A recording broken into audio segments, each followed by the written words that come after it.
The 3D printer. Woohoo! Geek, I'm faster. Sure about that, Tweak?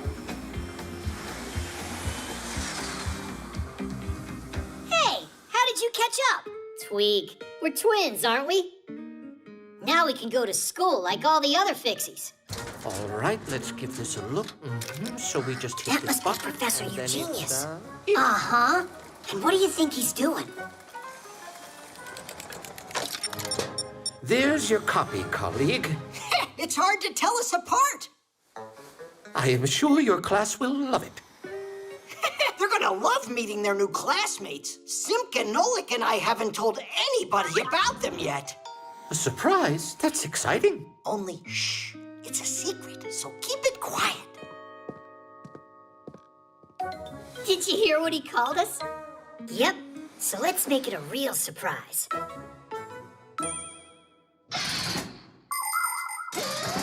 It's not easy being twins. Everyone mixes you up all the time. Anyhow, I'm Tweak. And I'm Geek. You think we're both the same? It's not true. Tweak, he writes with his left hand and is very ticklish. And Geek grabs his stomach when he laughs. Geek loves fooling around with computers. To find a bug in a program or outsmart a virus, that's his world. Tweak, he's a master of practical jokes. And together, we're a team that's always coming up with something new. Speaking of new, Geek and we've never gone to Fixieschool before. It's true. Basio was homeschooling us. But when we met Simka and Nolik, we decided to give it a try. Ha! It sounds interesting. Although, I doubt we'll be here for long.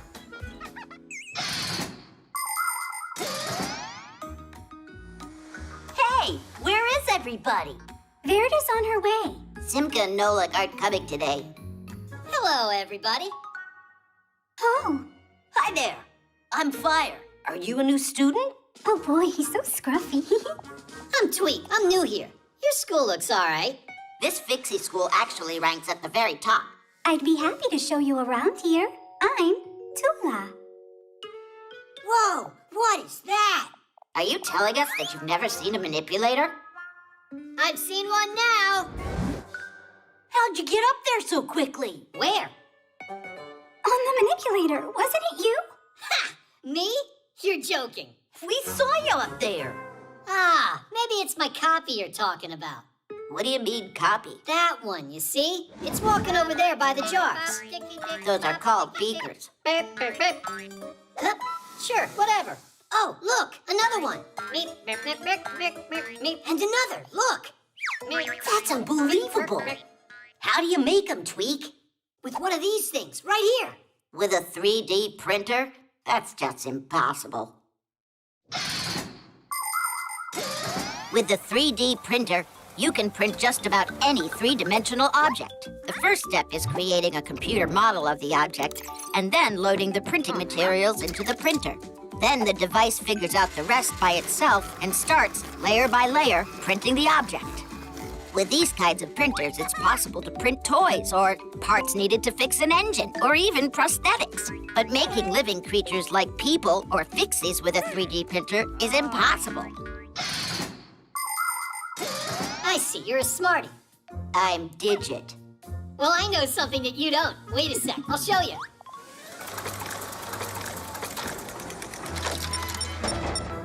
Ta-da! No way! It's just like a real Fixie. Like me? Splendid. So, I see you've already met our new students. Professor, this one is in our class, and this one, he's only a copy made by the printer, or vice versa. Quite a surprise, isn't it? A copy, you're telling me. The quality's great, only the head is a little off. But don't worry, we can reprint it. Huh? Do what? Class, get to work.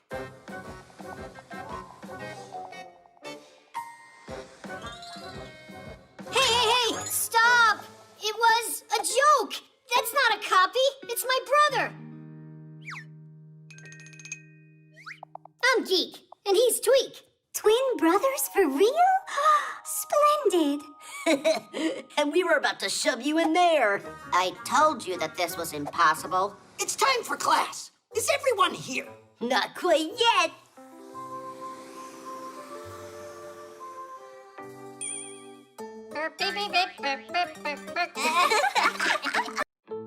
The computer.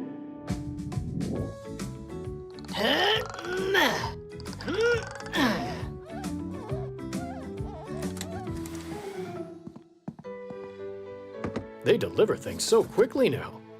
Oh, a brand new computer! What are you doing? We gotta hide. Did you forget you almost got caught yesterday? But almost doesn't count. You know what? Fly on home right now and stop arguing.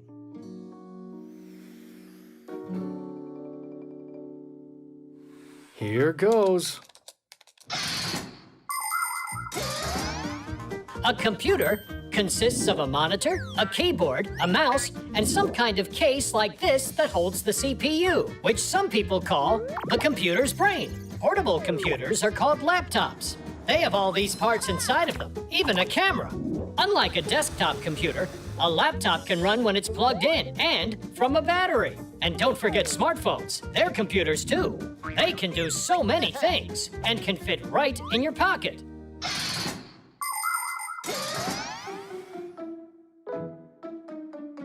No, my Pac-A-Mat.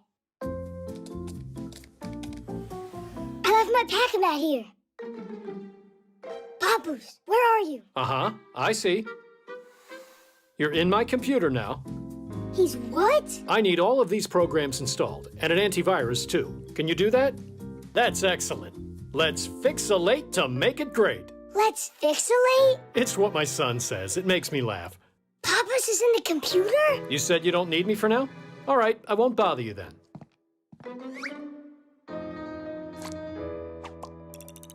Aw, Papoose.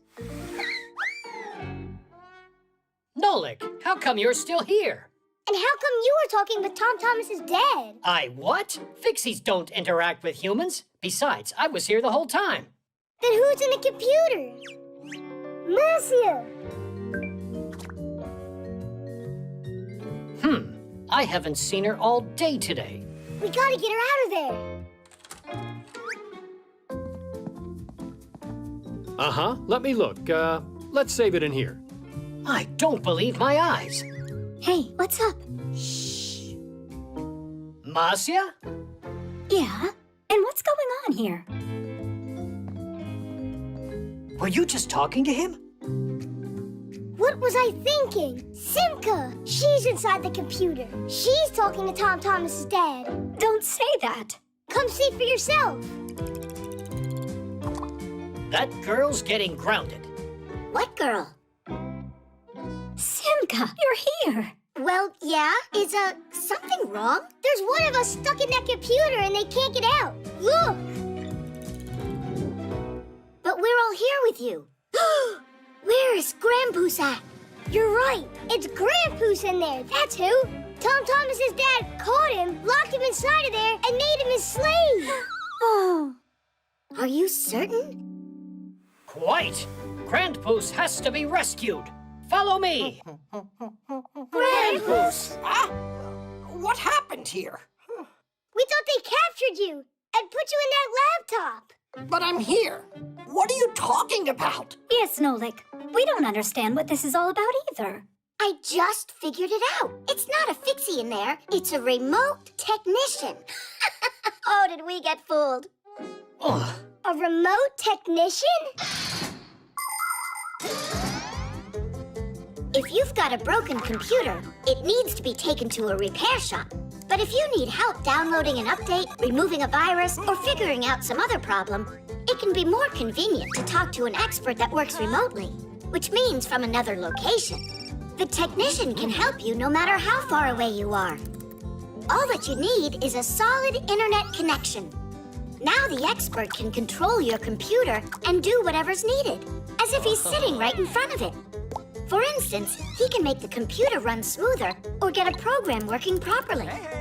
By the way, it's not only computer technicians that are working remotely these days, but also programmers, bookkeepers, and even scientists.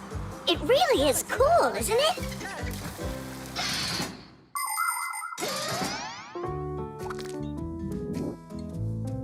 This is great. It's all done. Thank you so much for your help. Actually, I have one more question. A Fixie slave in the computer. Who came up with such a foolish idea? Why are you looking at me? You should blame Tom Thomas's dad. He's the one who called tech support.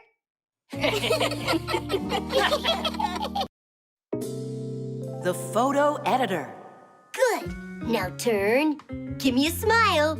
Uh-huh. I hope I look really good in these. Stop worrying, Verda. You're in the hands of a professional. Aren't I a little pale in there? What do you mean pale? You'll look nice and green. Only I want to be striking. Is that better? Tell me how you did that. I got a cool editing program here. Taking a good picture is only part of making a great photograph. To make a photo look its best, you need to work on it. That's where a photo editing program comes in. It has so many tools. With the help of an editor, it's possible to crop pictures, change the lighting, get rid of unwanted objects, or add something that wasn't in the photo when it was taken. Basically, you can make all sorts of crazy things. The only limitations are your imagination and skills. If you want, I could make your eyes bigger. You can really do that? I can make you real jewels out of all your photographs. Class! Then give me long eyelashes. That'll be pretty. How about a crown, too? I think it looks great. Oh, Fire, you're a real pro, aren't you? Only I'll need some time to get it done. You know, it's a creative process. I get it, Fire. Of course, I'm not going to be a bother. And tell everybody else they should come check out my super-duper photo studio.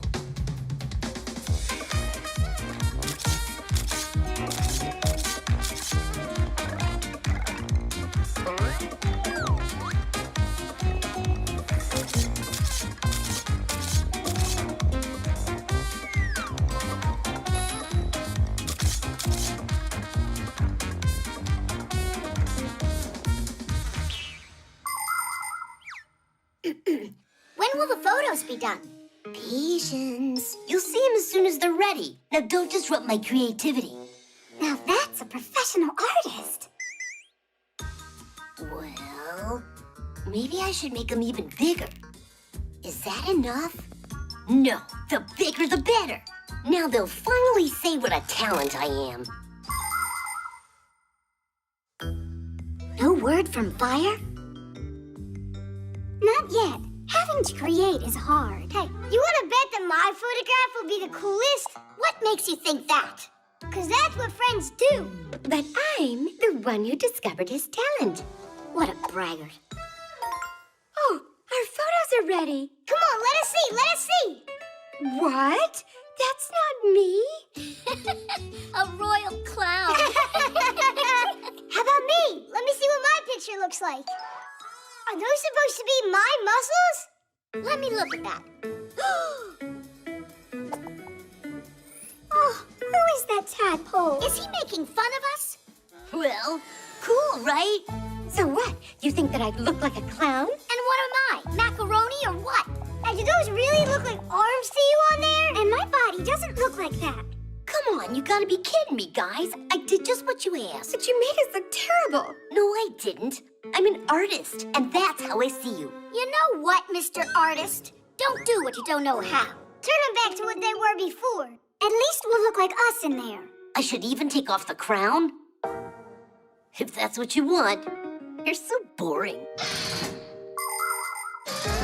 The art of photography began way back in the middle of the 19th century. In those early days, it took around 8 hours to produce one picture. But even with all that time, the photos looked rather blurry and had defects.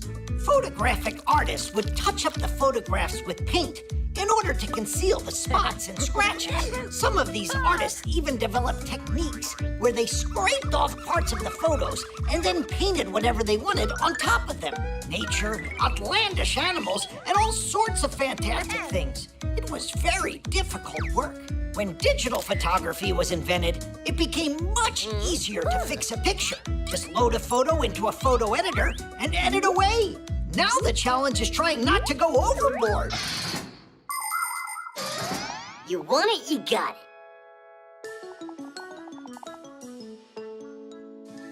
Now we're talking. Splendid. Nobody needs that photo editor. Only, I'm looking a bit small in there. It would have been fine if you'd left my eyes a little bigger. And I was a little taller. I like my photo just as it is. Except you could change how you did this back. Then what do you say? Can you In make my it a eyes, little you taller? can make them bigger. Come on, Notice Fire. it was Give me a last little time more you did muscle. it. Just Don't don't go go crazy. crazy. A And little any taller. background would look just great. You're never gonna be satisfied. The button.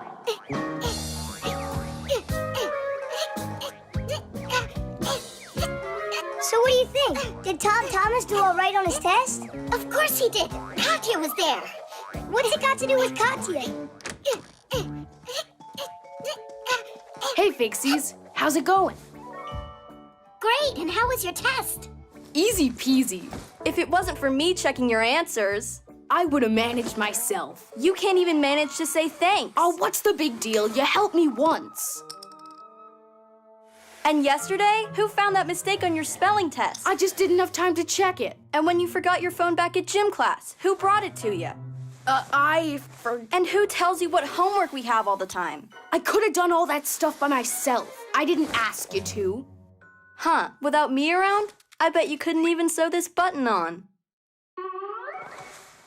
I'm so scared. Just watch me do it. I dare you. Fine. In ancient times, people stitched together their clothes with strong knots and kept them closed with sticks and thorns from different plants. The very first buttons were made out of stone, wood, shells, or gold. Really, just about anything. There was a time when the number of buttons on someone's clothes would indicate how rich that person was. As for the buttons on sleeves, first they were put on uniforms to keep soldiers from wiping their noses and mouths on them. Now we know better than to wipe our mouths on our sleeves. But nevertheless, buttons are still used today throughout the world as both a decoration and as a reliable fastener.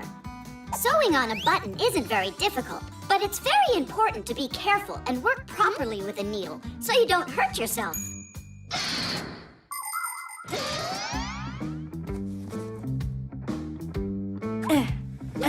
What's going on? Tom Thomas, you want me to help you? Yeah, Tom Thomas. Need some help there? I'm fine.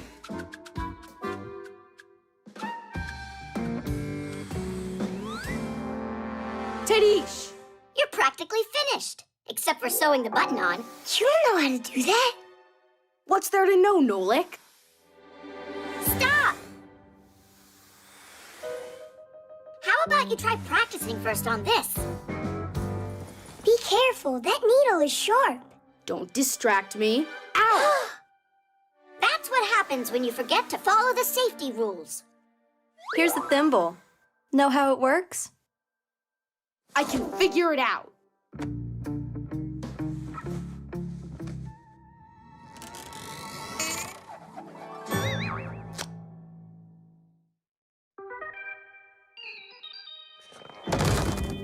We gotta do something about this.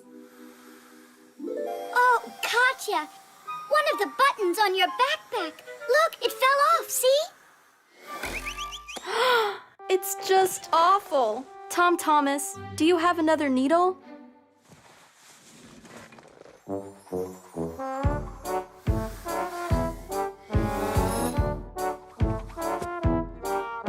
School starts soon, time to roll. But your shirt has got a hole. Don't waste time, all upset. You can mend that hole, no sweat. Stop your moaning, do not pout. With some patience, there's no doubt that a needle and some thread will help you out.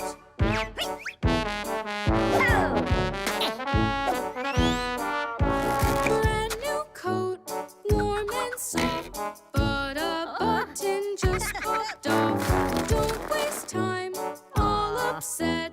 You can mend that hole, no sweat.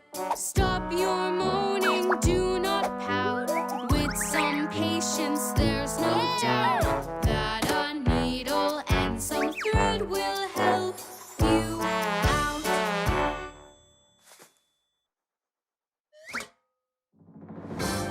I said I'd figure it out, and you thought I couldn't do it. What? Why are you looking at me like that?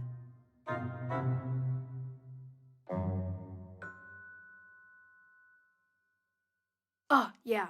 Katya. Well, how do they say it? Thanks for helping. You're welcome. Good going. Only, you know what? I'm not going to check your answers tomorrow. You won't? But I'd be happy to help you study for it if you'd like.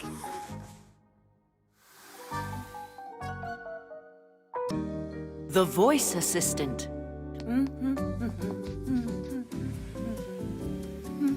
Tweak, Tom Thomas's mom is over there. Today at 10 a.m., you planned on going shopping. You're right. I totally forgot. Alysa, thanks. You're welcome. Is that Simka joking around in there? Peekaboo! Simka! Nolik! Are you here? Hang on a sec. That wasn't Simka's voice. Could there be some new Fixie in there? Let's pay her a visit and we'll find out. How about we introduce ourselves first from here? It's great to go and visit your friends, and it can be a pleasant time for everyone if you follow a few simple rules. For instance, you should set a time in advance and not be late. Your host will be very happy if you bring something delicious for everyone to eat. And of course, you should be polite and well-behaved when you're visiting someone. Otherwise, just imagine, you open the door and one of your guests goes straight inside without even saying hello to anyone. He sits at the table and eats with dirty hands, then proceeds to jump on the sofa with his shoes on, makes noise, grabs everything without asking for permission, and doesn't say please or thank you at that.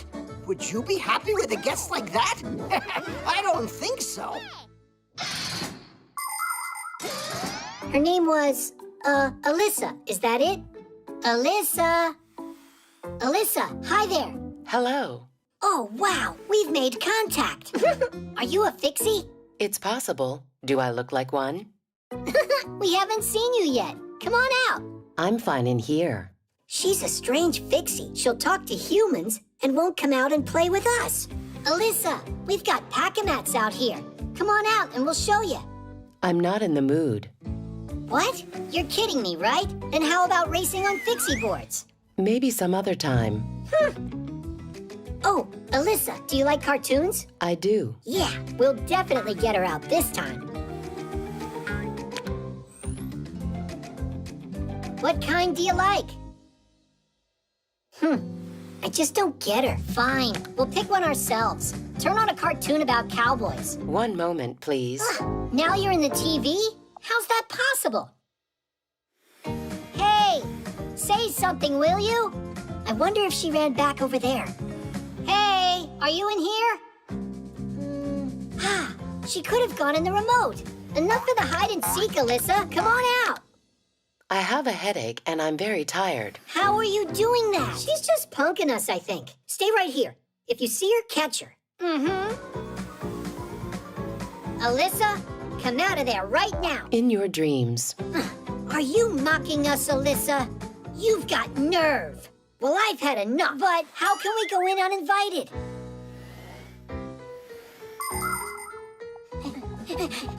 Over there.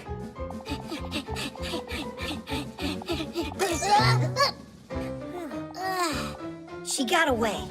The TV, let's go. Tweak, Geek, I've been waiting. What's going on with you guys? We're chasing the new Fixie. Chasing who? Alysa, that's who. What, you didn't hear? You've got a new Fixie living with you. A Fixie? Alysa is what they call their voice assistant. Who? Not a who, a what? A voice assistant is a super smart program. It's designed to work almost like a brain. It understands what you tell it and it carries out commands. Turn on a cartoon. What's the weather for today? And now, please, check on the internet how many legs a spider has. If you feel like it, you could just talk or play with it. Voice assistants live inside of smart speakers, telephones, and televisions, and can run appliances. For instance, turn on the lights or vacuum. We're such dummies. We thought it was a live Fixie. Uh-huh. We asked her to come play. But there's tons she can do. Alysa, turn on that ditty about the wheel. Huh. Oh no! We gotta fix this before the humans get back.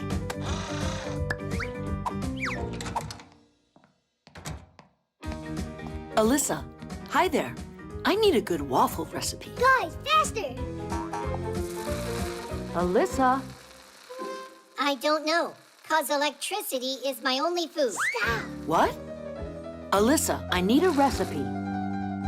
I can help you cook lots of different meals. Cool. The Autopilot. Now to the left. Now to the right. Straight forward. Tweak, has it been long since you started talking to your Fixie board?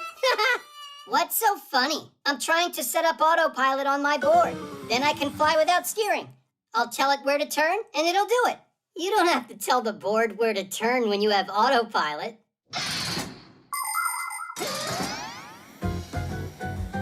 Have you ever seen an airplane flying without a pilot? A train rolling without an engineer? Or a car without a driver? It really happens. There are some vehicles that have a special system called Autopilot. If the driver wants to take a rest, he turns on the Autopilot, and the vehicle goes by itself along a route preset by the driver. That helps the driver save his strength and not get lost if the journey is too long. That was a waste. I already know about that. But you just forgot. Uh-huh. You think that you're so smart, huh? Well, smarter than you are. No way, 'cause my head's bigger by a lot. Let's check it. All right. Ha! Pretty small head there. Let me try. How about that? Geek, you don't know how to measure. You don't either. Look! Now we can measure for real. The ruler's not gonna work. Oh! We can use that marker cap. If one of our heads won't fit inside it, we'll know who's smarter. I thought of that before you said it, and I'll try it before you do. Don't you dare!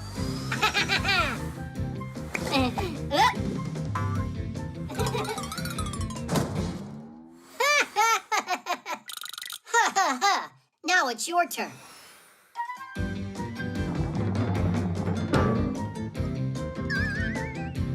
We need something a little bit smaller. Like this?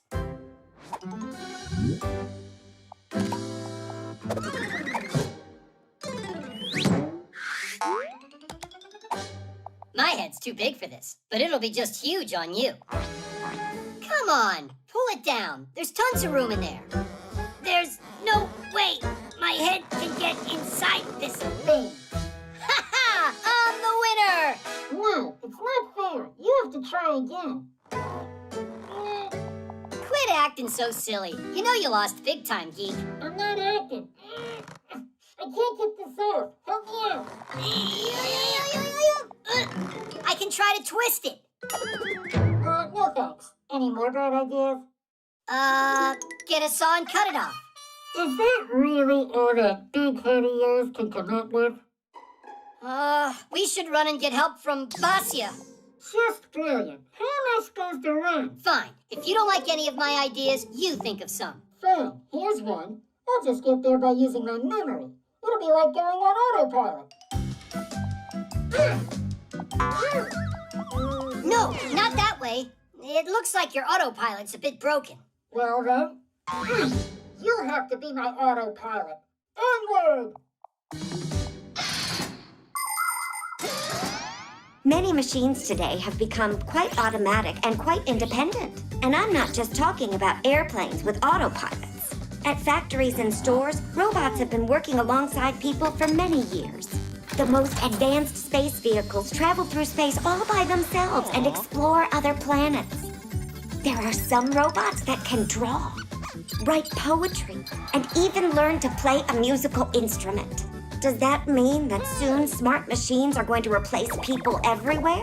That's highly unlikely, because even state-of-the-art robots lack the most important ability, imagination, as well as the ability to feel, contemplate, or dream. These are all special things that robots can't be programmed to do.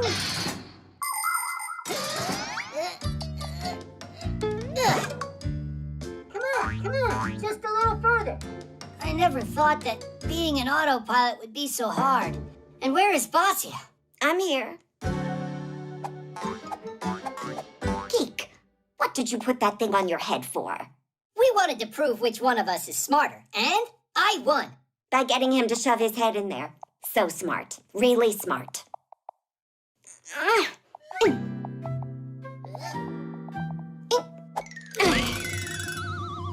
There's one thing I still don't get at all. How did you get your head in there?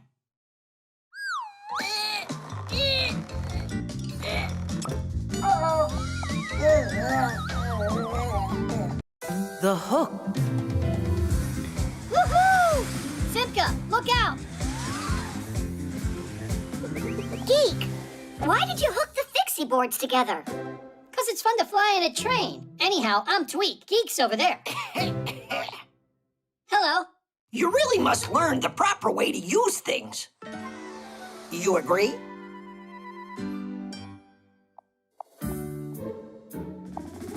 How can we do that? If you start coming to our school, you'll find out. And when can we start? Well, that depends. First, your parents and I have to meet. How about today? Good. Oh, yeah. Ah! Hooks are not something to count on. Ugh. Actually, they're counted on every single day. Hooks are not just for hanging up keys and coats. At a construction site, you can see hoisting cranes using hooks to move heavy loads. Fishermen use fish hooks, and mountain climbers use special kinds of hooks with a lock called quick links. With some yarn and a crochet hook, you can make a beautiful scarf. In the movies, pirates often have a hook instead of a hand. And that's not all. Even the beaks and claws of some birds are hooked to make it easier for them to eat and hold on to branches.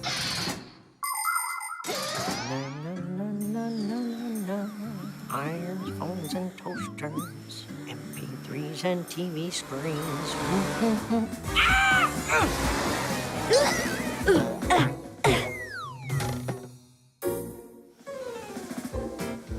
Are you all right? You've got to be kidding me. My apologies. So, how many other Fixies have you gotten with this hook? What?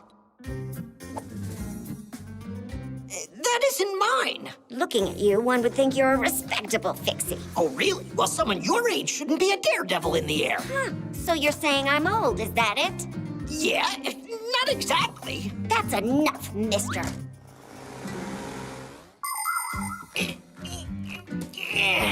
My, how they tied this up.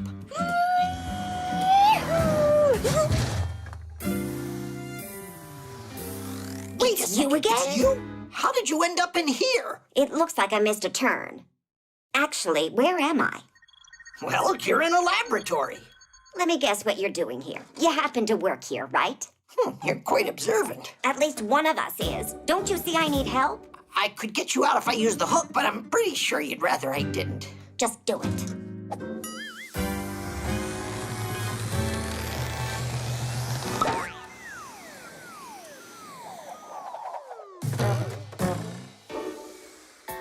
Please learn the proper way to use things now, will you? And I'm so glad to see you as well. Did you already have your meeting? With whom? You said that you needed to meet with our parents. Basia! Basia? Children? You mean you're the parent of these boys? What? And you're actually the professor at that school for Fixies? Ha! What an outrage. I believe you forgot something. So this was your concoction. Ha! Chips off the old block. And generally on their very best behavior. You mean like you are, their grandma? A lot of Fixies are real homebodies, but not me, not this Bossia. I've spent my life moving from one place to another. I've been all over the world. When I lived in Paris, I screwed into one of the legs of the Eiffel Tower as it was being built. And in Great Britain, I fixed a tea kettle for the Queen of England herself. It was lots of fun, although sometimes I did feel lonely.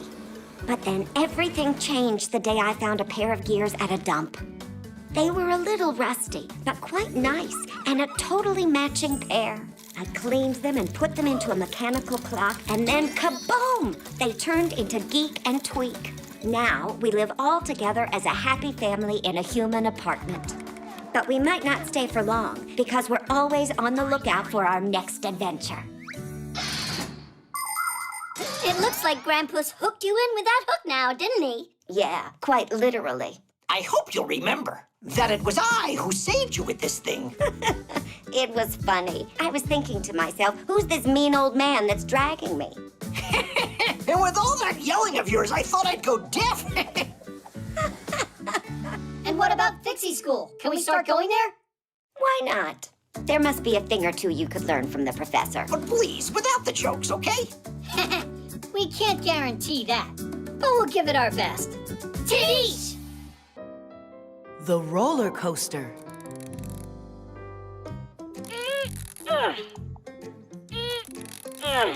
It's all done. Can we take a ride on it already? You need to tighten those up, and these a bit more. I've tightened these bolts so many times. It's a very intricate mechanism. It has to run precisely as a clock. There, is that all? It should be. Just one thing. This roller coaster must be tested first. That's what I told you. We should ride it. Not yet. Wait right here. And don't touch anything, all right?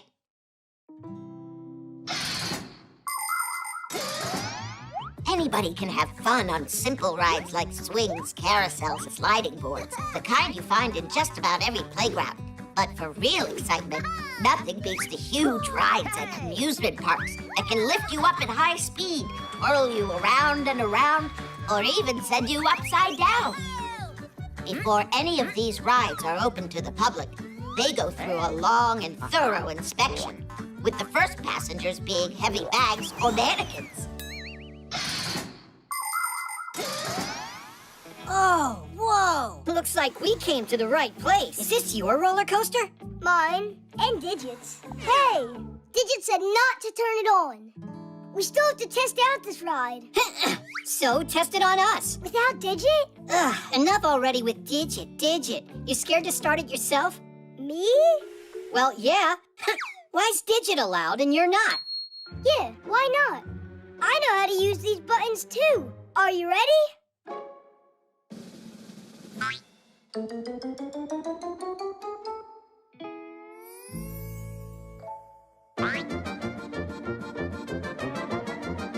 Just wait. Is that all? Yeah, guess we gotta wait for Digit. All right, let us out. How? It's enough joking around. Let us out! It's awesome! Super! Huh? One more? Okay, yeah! Woohoo! You can stop it now. Hey, are you joking? It must be this one. Hit the brake! It's enough! The lever!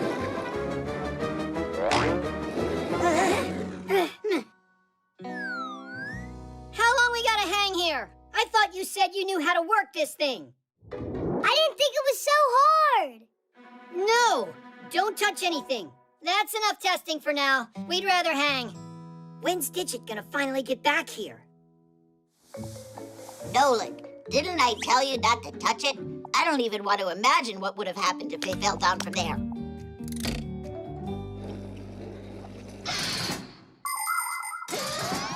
When you're going to take a ride, even a simple one, there are a few rules to follow to stay safe. On swings and merry-go-rounds, hold on to the chains or pull tightly. If you're going to go on a big ride, it's best to empty your pockets and leave your toys and phones with an adult, because at such high speeds, they can just fly off. Always make sure to check that your seatbelt is securely fastened, and under no circumstance should you unbuckle it. It's also dangerous to take food on a ride. You can choke on it and make a mess on your neighbor. Only go on rides if there's a supervisor there to run it. And it should go without saying that you should never touch anything that you're not supposed to. There you have it. Just follow these simple rules and enjoy the ride.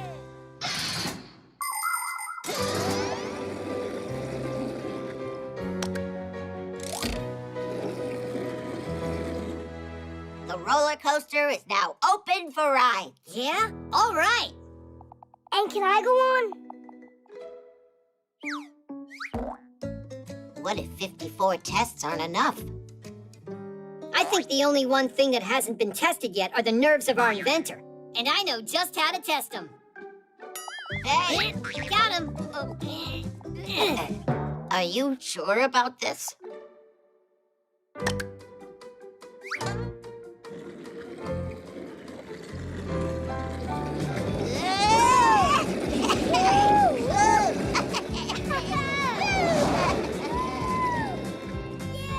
Huh, we haven't tried pressing this button yet. Don't press it! It's a surprise! A surprise. Meant for Tula. That was awesome! One more time! The hologram. I think it's 7. Yeah.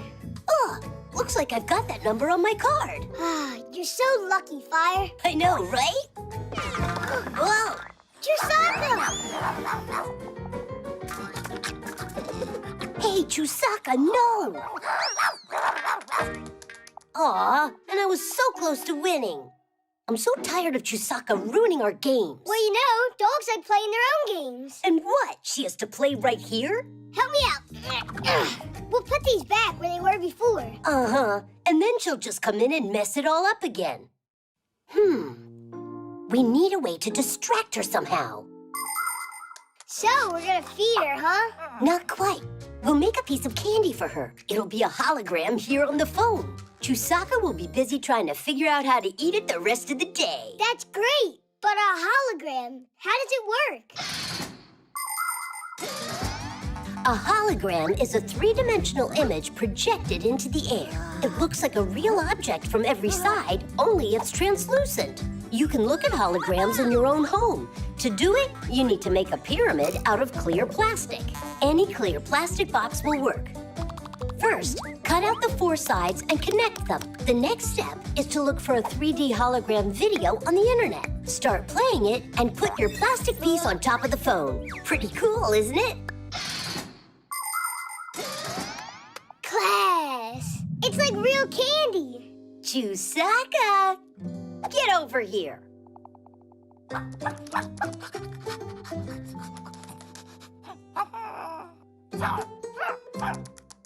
Oh well, it looks like your hologram's not interesting to her. Could it be that she just wants some different food? You're right! We forgot that she's a meat eater. It's done. Quiet.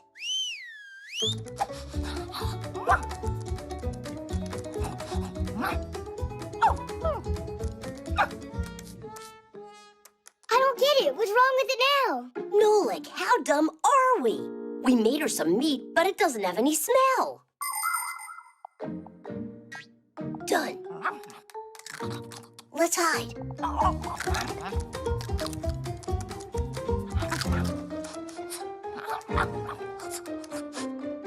You want to go play now? Uh-huh.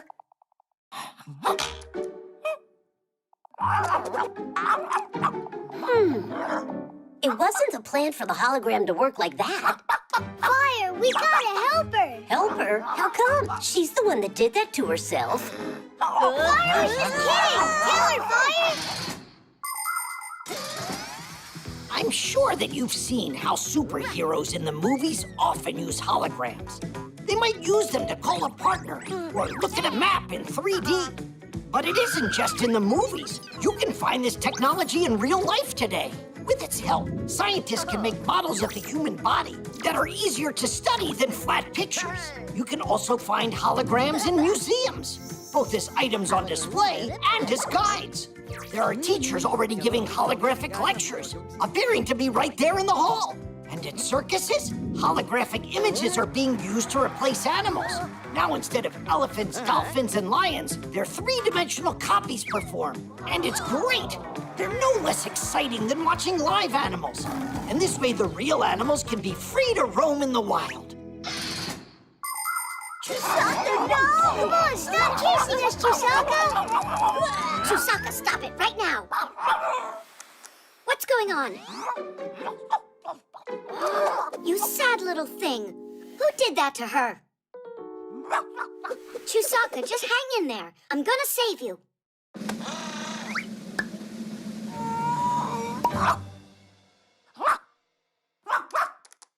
Whose idea was that? We thought Chusaka would get distracted with a hologram, but then she put her nose in there and got stuck. It was her fault. She's the one that kept getting in our way. Maybe you were getting in her way, actually. Fire! Wouldn't the table have been fine for this game? No way in the world. I am gonna play where I want.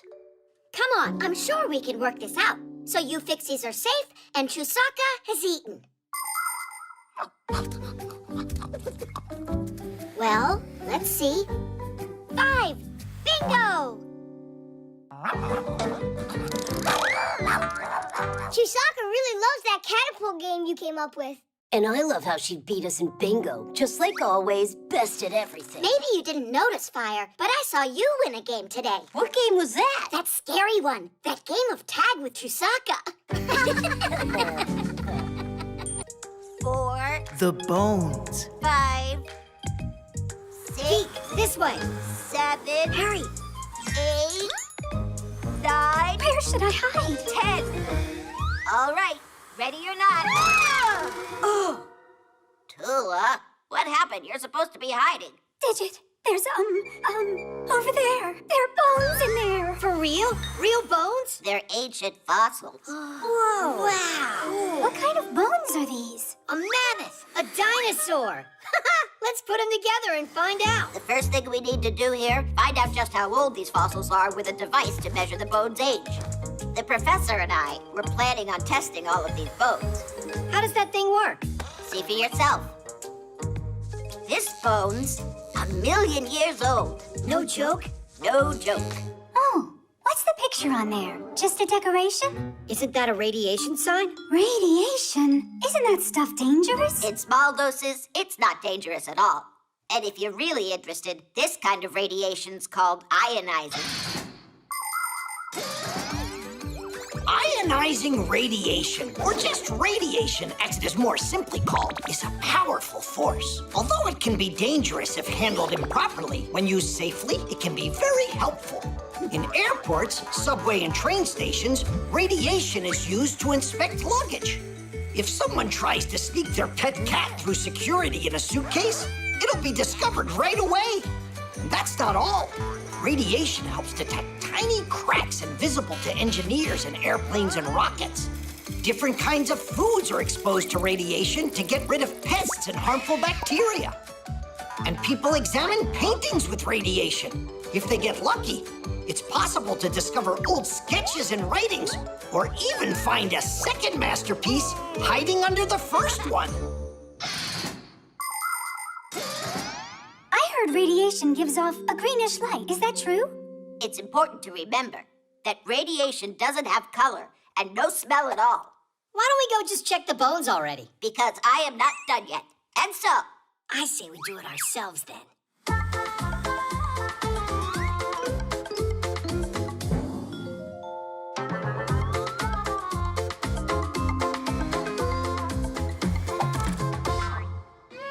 It's just some regular fish. Yeah, real exciting. Let's get out of here. Geek, come check this out. There's more bones? How about there? There are lots more in here. Let's build something cool for Smarty Pants, a special specimen. The skeletons of humans and many animals are made out of bones. They last a long time, and people use them to help figure out when a certain animal lived. How? The secret is in radiation. Bones, as well as living organisms, are a little bit radioactive. In specially equipped laboratories, scientists can take a layer of an ancient bone and pass it through a special machine. The less radioactive particles the machine detects, the older the bone. Ooh, what's that? I think it's an ancient creature. Digital figure it out, right? No doubt about that. The age of this specimen is 10,000 years. Obviously a bird, then. So you think it's a bird? Right, with horns. That is strange. 100,000? That would make it a snake. With wings, you mean? And here, 1,000,000 years old. Then it's a fish. A snake bird fish? Is it possible? Is everything all right? Is there something wrong with your device? Snake, I'm sure. Here it's bird. Here it's fish. And snake. I just don't get what's wrong.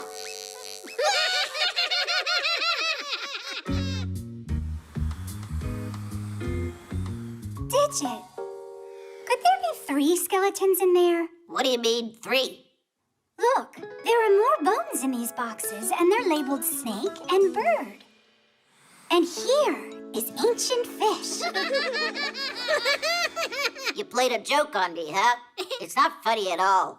Relax. We didn't mean to insult you. The truth is, your device was right. Not one mistake. Of course not. Radiation's a really good thing if you use it wisely and with proper care. Digit, you're so smart. By the way, you missed some important parts of my lecture. So let's start. Hey, I thought we were playing hide and seek. You're it.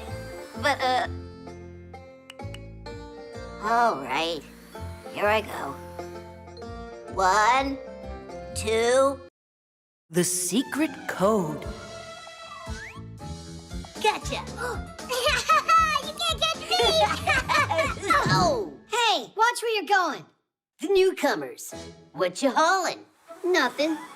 Yeah, you know, nothing special. Need help? We'll manage. Time to go. Or we won't finish our Essaprusen time. See ya. See ya. Essaprusen? Never heard of that before. What is it? Tweak and Geek are definitely up to something. Come on.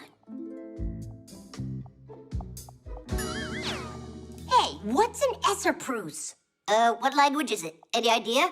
I getcha. And they say you're smart. Hey, look at this. They're hauling more stuff. For the Essaprusen. And the sloot. You got it?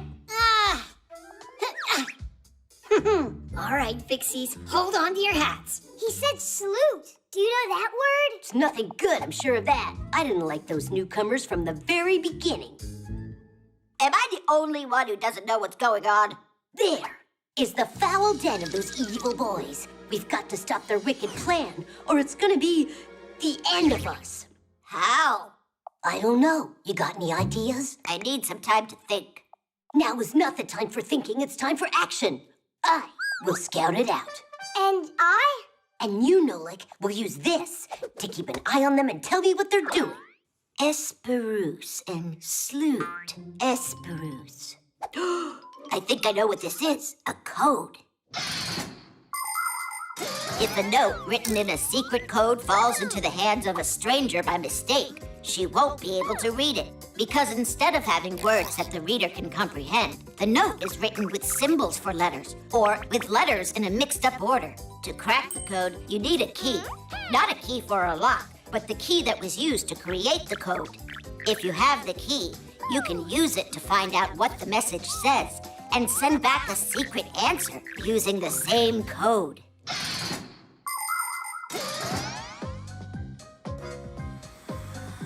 Blue, come in. This is Red. What do you have to report? Red, this is Nolik. Blue, I meant to say. The twins are flying off towards the warehouse. Hi.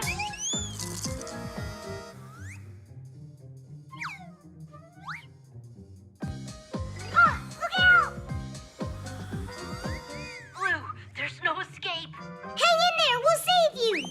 Digit, Red's over there. No, not Red. Fire.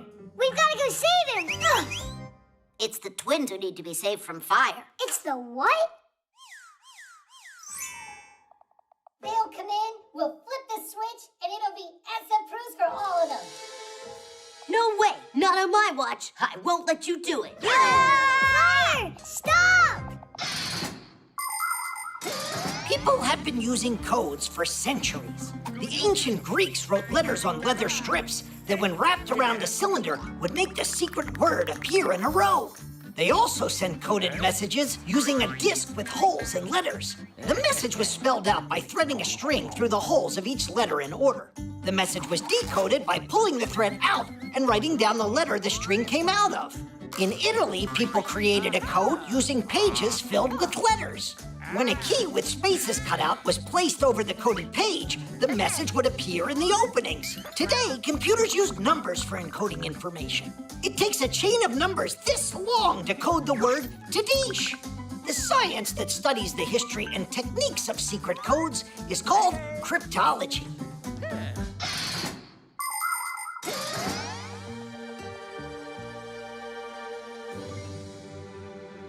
Hey, you never got taught how to knock? Our Essa-proos is ruined now. All right, since you're already here, then... Surprise! Look at this. Where's the Essa-proos? Look. Essa-proos is just surprise, backwards. It's a secret code. We didn't want you to find out about it ahead of time. Come on up here, quick!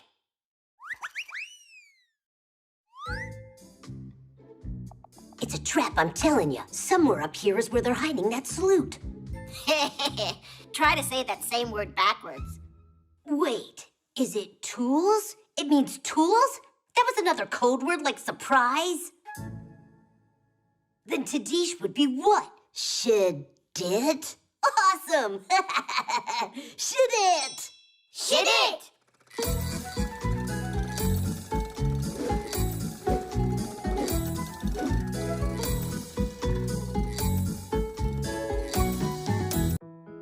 The headphones.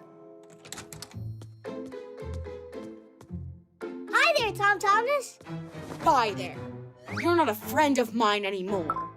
What? What did I do? Huh? Nolik? Hi there. You just said that I'm not your friend anymore. I said that to Johnny.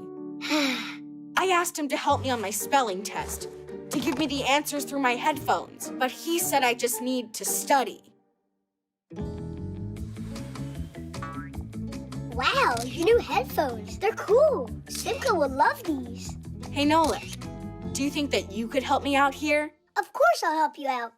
So what do you say? How do I get through the test tomorrow? You could say you forgot how to write with a pen. Come on. People learned how to write a very long time ago. One of the first to do so were the Sumerians. They used a special stick with a wedge-shaped tip to press characters onto clay tablets. This kind of writing is called cuneiform, which means wedge-shaped. How do we know what the author wanted to say? Scientists had to rack their brains to figure it out. In ancient China and Egypt, people invented hieroglyphics, where one symbol stands for a whole word. They're still used today.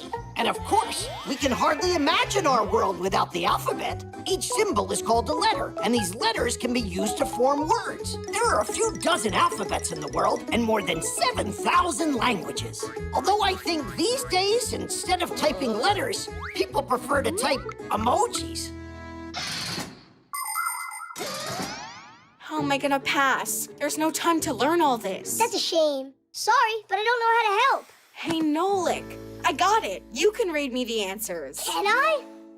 Spell snowball. Not like that. I need you to spell the words in here. You mean go inside the headphones? No, you just gotta call me. You know, like from somewhere else. Like the TV. To test the connection. Ah, I get it.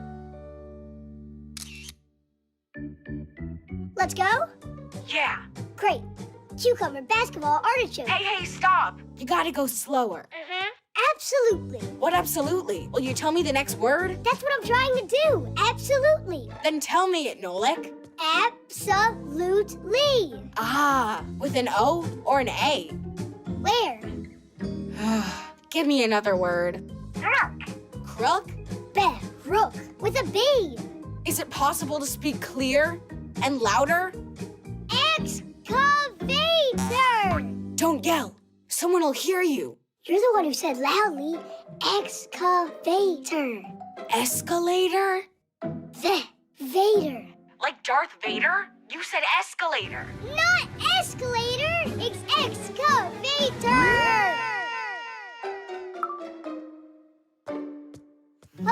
Hello. Why did you hang up the phone like that? Because I couldn't figure out a single thing that you said. Of course not. Your headphones are obviously broken. They are not. You just don't know how to spell. I'm telling you, these headphones are broken. But I'll fix them for you. Tom Thomas, you can be funny, you know. How can your headphones work if they don't have wires attached to them?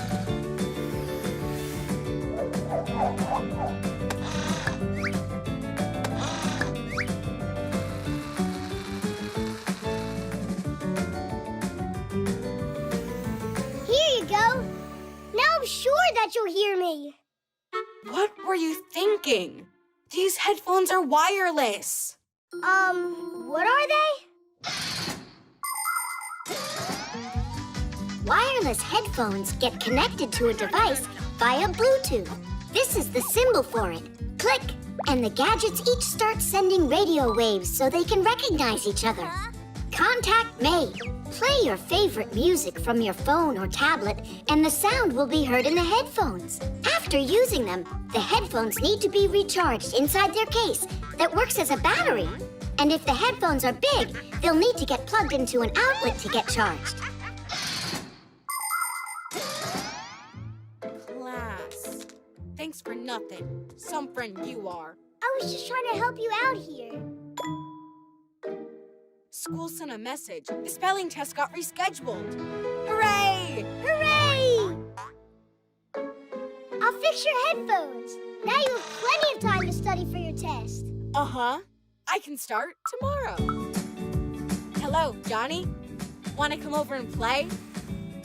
I'm here to study. Tomorrow's a science test? Really? Come on over. Diddy! The piano. We got your phone checked and cleaned up. Great. Thanks, Fixies. You're lucky you got Fixies here. In our house, the piano's broken, and we got no one to repair it. A piano? You got one for real? Wait a second. Maybe you could try. A piano? I can do it. Do you know how it works? You're gonna tell me, right? A piano is a string, percussion, and keyboard instrument all under one lid with a full-blown mechanism inside. Every one of the keys has a hammer attached to it. When you press a key, the hammer strikes a string and it starts vibrating. That's how the sound is born. The thinner and shorter the string, the higher the sound. The longer, the lower. Pianos come in different shapes and sizes, but making beautiful music is something you can do on any piano.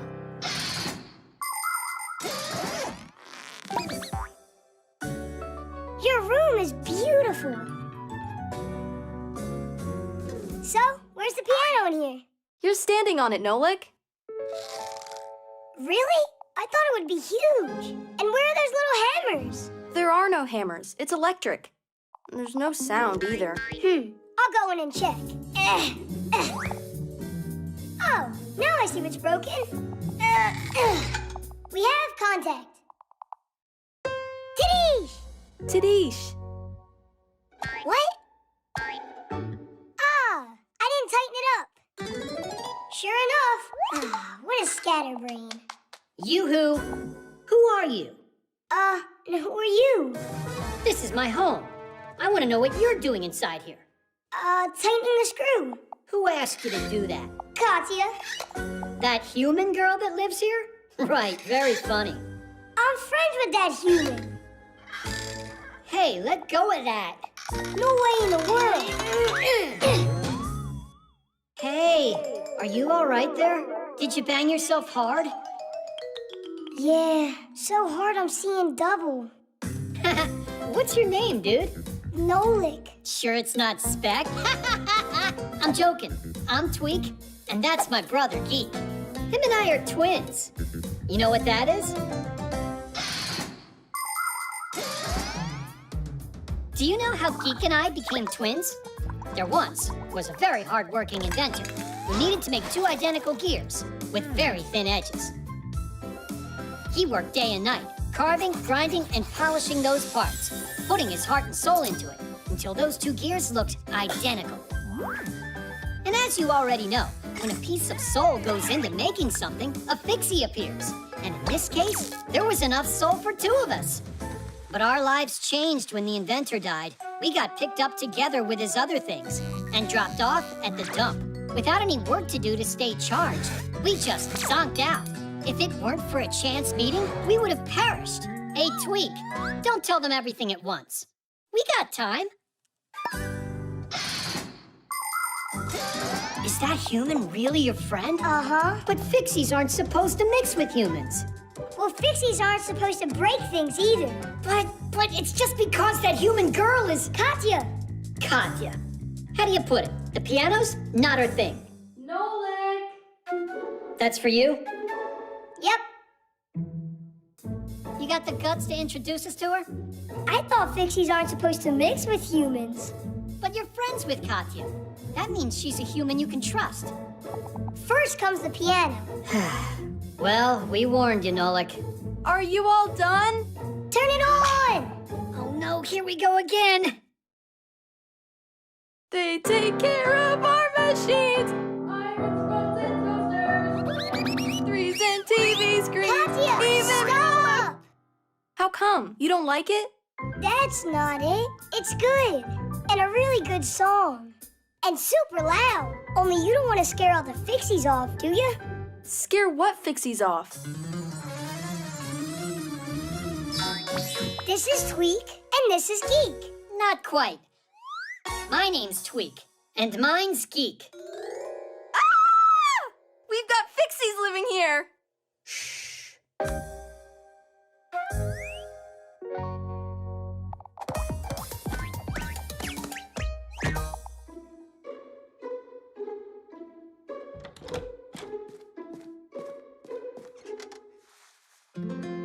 Thanks for your help. We're always here to help you. Thanks a lot. Only now I got my own Fixies. You've never met them. New Fixies? Only, shh, don't tell anybody, because it's a secret. Saving energy. So, now you know how important it is to save energy. Yes, there we go. Your lesson is over, and you're free to leave now. Nolik, where are you going? It's our chore day. I can't help you. I'm doing something else. How interesting. And what is that?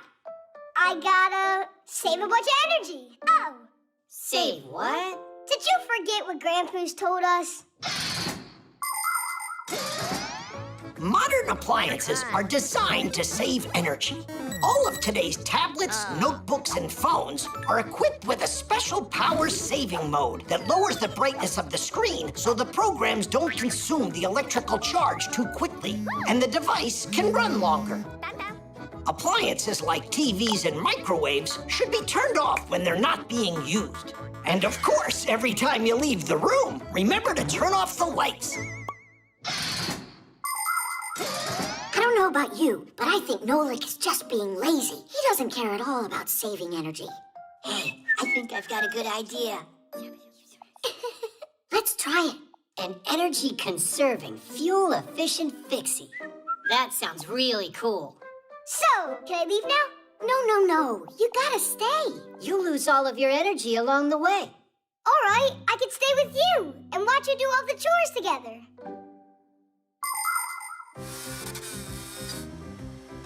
Simka, it's still dirty over here by the fan. And what would we have done without your valuable advice here? Guys, can you be more careful? Look, it's dirty. And all that yapping? Uses lots of energy too, you know. That looks hard. Why are you trying to lift it up? Why don't you tilt it? To the side. No, the other one. I'm so glad that at least one of us is saving his energy. fun. You're really a good team, you guys. Next, that corner could use some cleaning. Will you help us, Nolik? Nah, I haven't saved enough energy yet.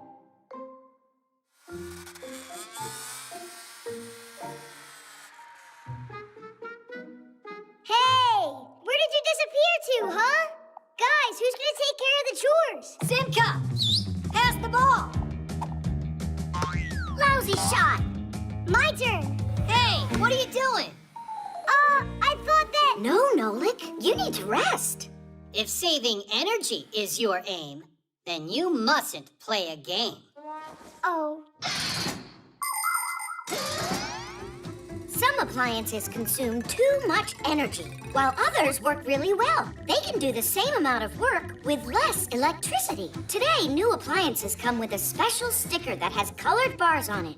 If the red bar is highlighted, then there's an energy hog in front of you. And if it's the green bar that's marked, then it's an Energy Star Class A appliance. By conserving energy, the appliance helps our environment. And you can do your part to help the planet too. For instance, your fridge. Close the door tightly and don't put hot food inside so it doesn't have to waste energy. And if you spend less time in front of tablets and smartphones, then you won't need to charge them as often. And rather than reading inside under an electric light, you can save energy reading by the light of the sun.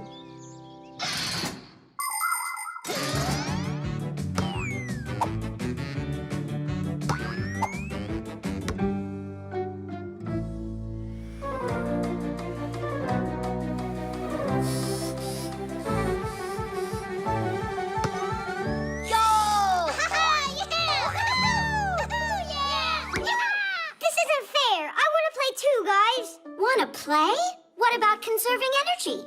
I've conserved a lot of energy. It's true. A ton. Catch it, Geek. Tweak, here. Hey, play the game. Come on. Don't you think maybe it's our turn, to conserve a little energy too? And what do you want me to do? Play by myself? I know a great way that you can apply all of that stored power that you have. Nolik, make sure that you clean it well. There's still some dirt over there. To your right. And what would you have done without our valuable advice here? How about you help me out? Some other time. Because today we're energy-saving, fuel-efficient Fixies. The trampoline.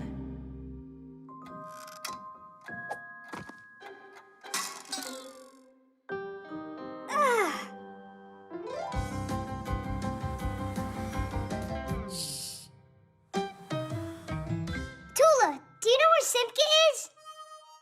Uh-huh. Found you, Simka. Tula, why'd you tell him where I was hiding? Huh. Hey, what's going on? I'm in a bad mood today, that's all. Then play hide and seek with us. That'll make your mood get better. It won't do anything. I'm gonna be in a bad mood today.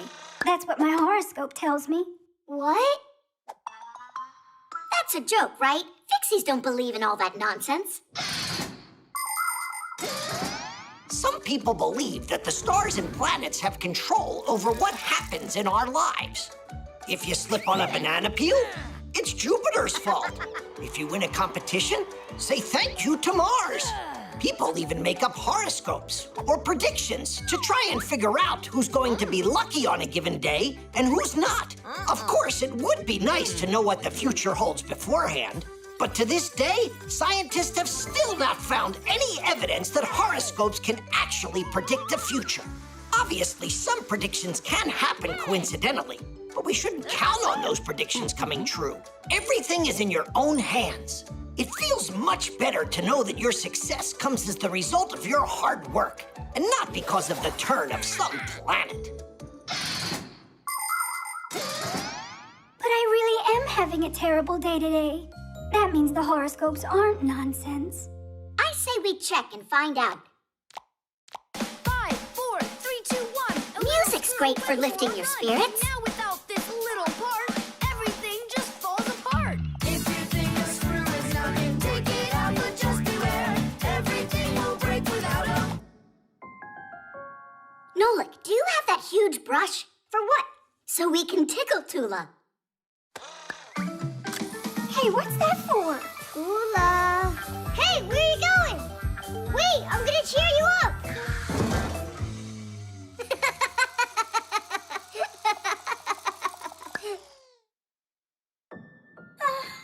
How about we make her a fun house?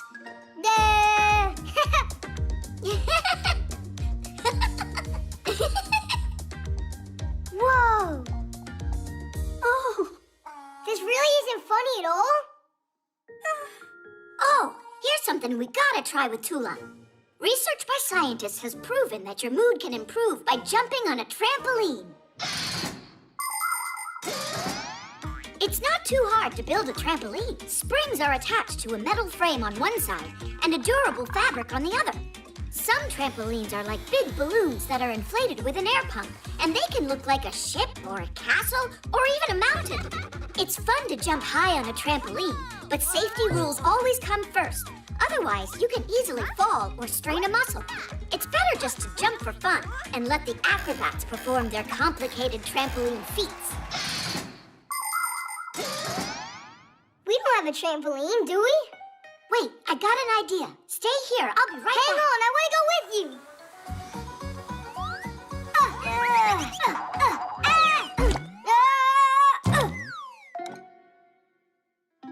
It might work. It looks like a gelatin mold. No, it's not. I've tested it. Come on, jump with me. And Simka? We'll start without her. That way you'll be happy when she gets here. Let's jump? I'm sure it won't work. Just give it a try. On the count of 3. 1, 2, 3! Help! Save us! Nolik? Yeah! A horoscope against a trampoline. It's not a fair fight. But that's not a trampoline. It's a dessert. What's the difference anyway? It's like I already said. Today the whole world's against me. What is this? Whoa! Look, I'm flying! Where's that bad mood of yours that you said was predicted by the horoscope? Huh? It went away! Told ya. And just so you know, Digit's the one who built you this trampoline so you'd feel better. Digit, you're splendid. Actually, today's horoscope also predicted that it's gonna be... Tula, you can't help yourself, can you?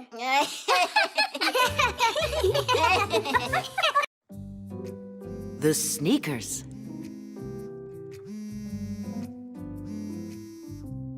Good morning. How are you, Katya? Hey, Tom Thomas. Look at these cool sneakers my mom bought me. They light up. Whoa. Aren't they awesome? You don't have sneaks like this. And why are you so sure of that? I got them. Yeah? Show me. All right, I'll show you. Only, I gotta use the bathroom. Call you back soon. Do you really have light-up sneaks like you told her? No. But you know, I have these 2 friends. They can make almost anything in the world. Light-up sneaks included. Or maybe they can't do it? Actually, they could do it. They would be no problem. Just attach the little lights and you're done. All right, Nolik, you get the batteries. And Tom Thomas, you get your sneaks. Uh-huh. And I'm off to the laboratory to get light-emitting diodes.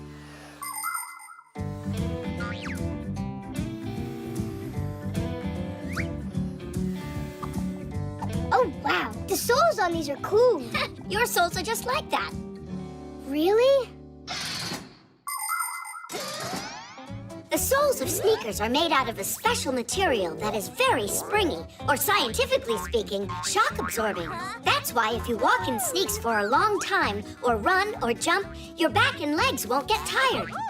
The bottom of the sole is never smooth. It has a lot of bumps and pits, or even spikes, so you won't slip on grass. Sneakers also have little holes or mesh, so your feet don't get too hot and sweaty.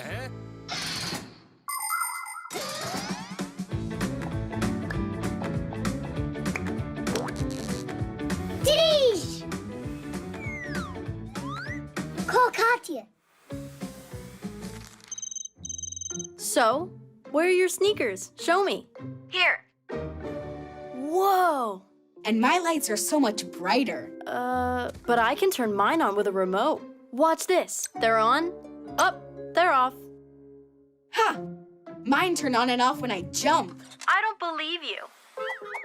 Oh, Katya, can't see you. What's wrong? Huh? Tom Thomas? Hello? What? The lights on your sneakers, that's not how they work. Don't I have these really good friends who know how to make anything in the world? Yeah. Hello? Hello? Tom Thomas. Oh, everything's working fine again. Watch this. Hup. Now they're on. Hup. Now they're not. Hup. They're on. Hup. They're off. Hup. Hup. Hup. Well, you know, I bet your shoes can't blink. Well, you lose. And my sneaks don't just blink. They can change colors, too. Tom Thomas? Don't you know how to do it? We don't. These lights have one color, that's all. Just one last thing for me. Can you see me? Ugh. Nolik, I got it. Grab your paint gun. Uh-huh. Look, now all the lights are white. But if I want, they can be green, or they can be blue, or I can make them orange if I want to. Or they could be purple, or light blue, Or yellow.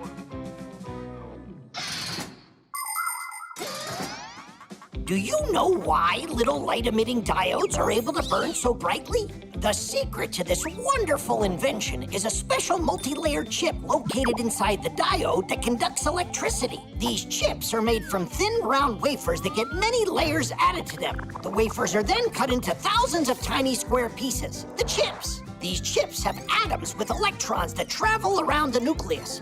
The electrons are able to transport electricity. When electricity's run through the chip, the electrons get pumped up and immediately start jumping from their places, leaving little traces behind them. When another electron bounces into those empty places, it lets off a little flash called a photon. And these photons, they're the light coming out of the diode.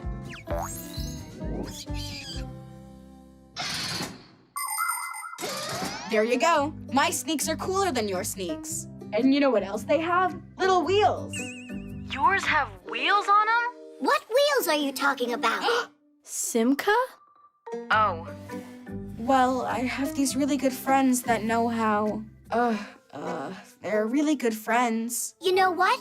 I think you should ask those friends to help you out. We need to go. Right, Nolik? Right. And we're taking our lights, too. Tom Thomas, that wasn't fair. Not fair at all. I agree. Wheels would have been just too much work. Aha! I see it wasn't only me using the Fixies to do everything. Those two can sure keep coming up with crazy ideas. Uh-huh. First this one, then that one.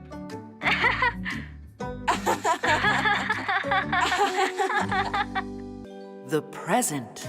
It's mine. Let it go. No way in the world. Tweak, Geek, are you coming or what? Do you still need our help with the notebook or not?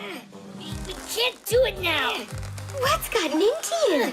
Nothing got into us. Something came to us. We found a present. It's for me. No, for me. Huh. Now we'll find out who this is for. With love from Basia. That makes everything perfectly clear. What isn't clear about it? There's only one present, but two of you. Because it's just for me. In your dreams, Tweak. Well, I know who this present's for. For the one that Basia loves most of all. Huh? The very first presents were amulets. People gave them to each other for good luck. Rulers would give gold, spices, and fur to the neighboring tribes as a token of friendship. Sometimes an entire nation would do the same, like when the Statue of Liberty was given to America by the people of France. Today, there are other kinds of presents to give. For instance, a day at an amusement park, or a ticket to the theater or the movies, because experiences can be presents too. And how do we find out which one of us she likes most of all? Parents like kids who have good smarts. Well, that answer's obvious. Why don't we confirm it?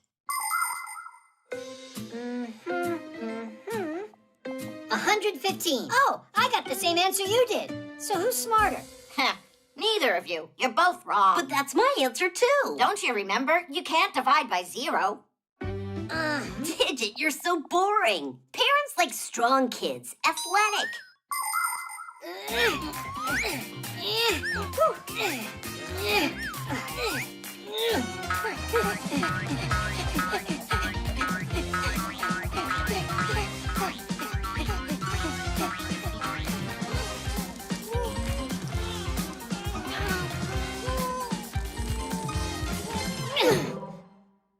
Who's smarter or stronger? Who cares? Parents really love whoever is the prettiest. Really? So which of us do you think is the prettiest?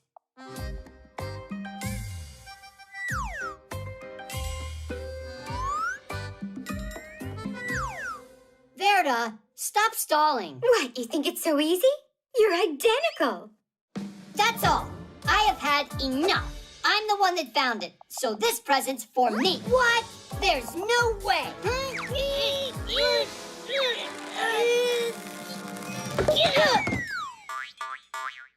Lipstick? Who's it for, if I may ask? For the one of them that's the prettiest. I guess that this was meant for you. I don't think so, Tweak. It must be yours, not mine. Just take it. Hey, you're the one who found it first. Found what? Basia? You know, we happened to find your present. It was by chance, only we don't understand. Why do we need this lipstick? And who said that that's your present? Who else would you give it to? I gave this present to myself with all my heart. Huh? Well, today is my birthday after all. Did you forget about it? It's easy to bring some joy to your mom, grandmom, or sister on their birthdays. And you don't need to buy anything to do it. You can make a present all by yourself. For example, you can make a rose like this out of a paper napkin. First, you need to unfold it. Now, fold one side toward the center, but not all the way. And wrap the paper around 2 of your fingers. That will give you a cylinder. If you squeeze it, it will look like a flower bud. All that's left to do is tightly roll the second half of the napkin. That will be the stem. As you're doing that, fold a corner of the napkin up and you'll get a leaf. Beautiful. With a few of these roses and a bit of glitter, your birthday bouquet is ready to go. And your present won't wilt for a long time.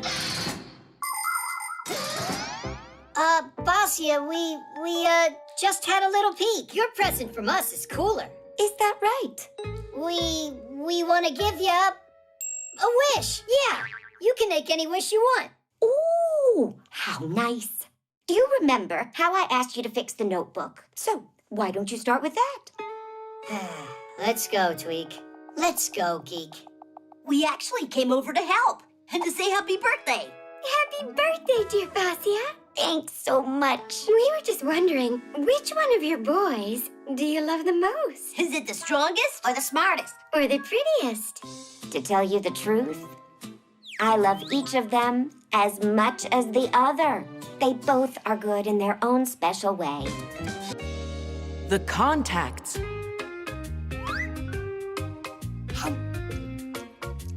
Shh, Mom's about to stream her broadcast. A live show? Does that mean I'll be on it? Hey, kids, I have to run out. I've got 10 minutes before my live show and there's no sound in here. Ugh, I don't see how I can get this fixed in time. Maybe I could take a look?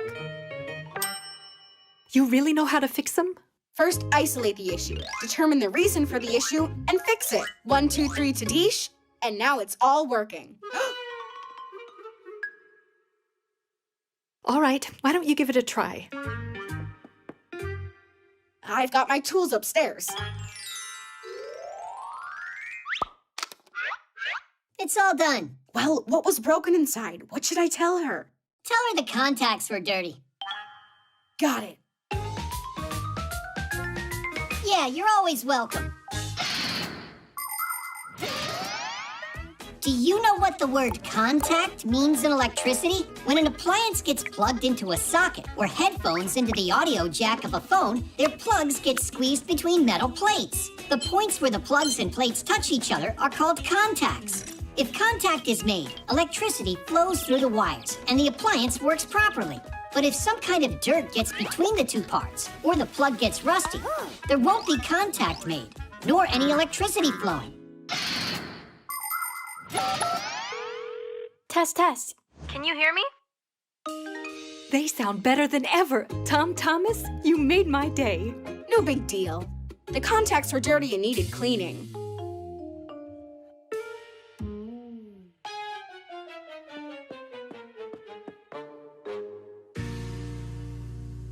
Now what's wrong with this? Let me take a look.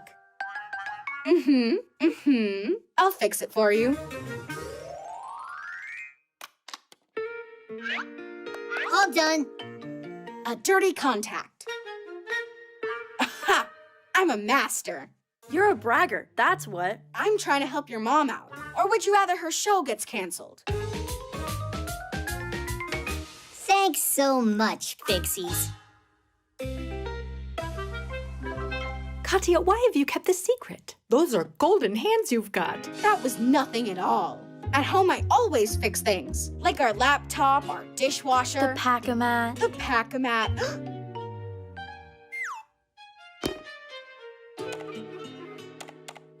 Why doesn't anything work? The blender's broken? Tom Thomas can fix it in no time. But electrical appliances can be dangerous for kids. Of course he'll have to unplug it first. I can't do it in front of you. I'll get nervous. All right, we've got 5 minutes to do this. And don't plug it in yourself.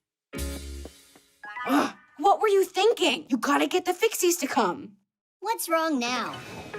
Oh, you're right on time. Could you fix this? You're the master. You fix it. I don't know how to. Just say 1, 2, 3 Tadish, and the blender will fix itself. Oh, please, you gotta help me out. I promise I won't brag anymore. All right. You need to put the lid on straight. There you go. That's what you needed for contact.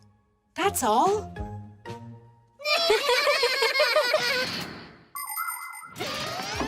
Many smart appliances have safety features designed with children and forgetful adults in mind.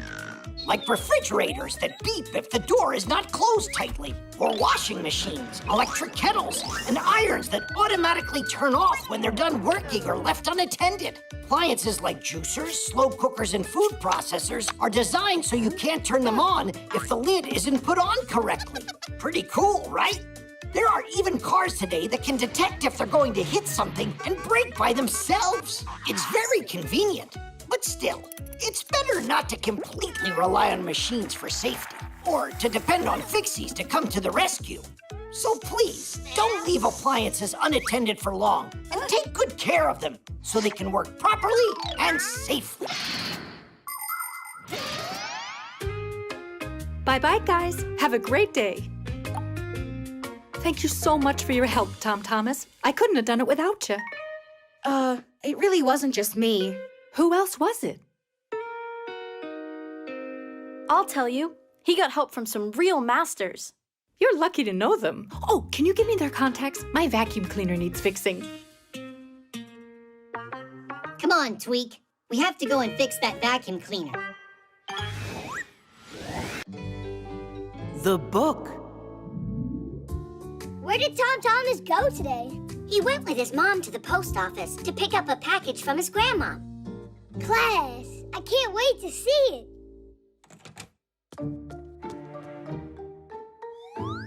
Well, what did your grandmom send you? It's the #1 coolest present. Did you really get a pack-a-mat? What? I'm allowed to dream, right? I wish it was a pack-a-mat. It's a book. Oh, wow! That's Treasure Island! What's the difference? I think books are as boring as it gets. I agree. Guys, come on! Inside of this book are really cool adventures. What are you talking about? Inside that book are letters.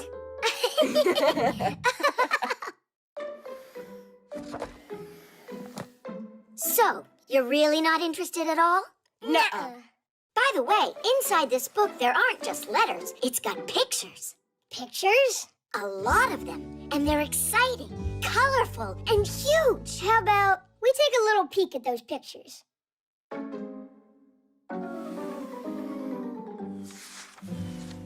Oh, pirates! Uh-huh, a gang of them. Simka, help me out! Whoa! Check out that skull! What's going on here? Well, if we want to find out, we'll have to read it. Will you read it to us? All right. Having taken a hold of the map, the pirates set off to find the stolen treasure. And they walked on and on. The road was winding and went up and down. Finally, that very pine appeared in the distance. It towered almost 200 feet above the thicket. Sensing that the treasure was close, the pirates rushed forward. Even Silver hopped along on his peg leg. After a moment, everyone was standing at a huge pit. It was dug a long time ago. Its edges were already crumbling and grass was growing at its bottom. There were old boards from boxes lying around, but there was no chest filled with untold riches. Someone had already been there and stolen the treasure right out from under the noses of the pirates. 700,000 pounds had disappeared. So what happened after that? Yeah, who stole the treasure from there? Read it. Read it? But reading's boring, you said. Huh. Then don't read. I don't care. Me neither.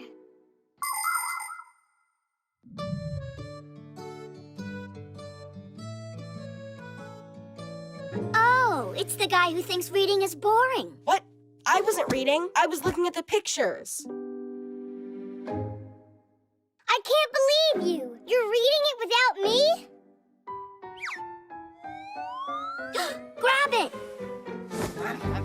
Chusaka, this is not yours. Give me back my book. Pull it harder, harder!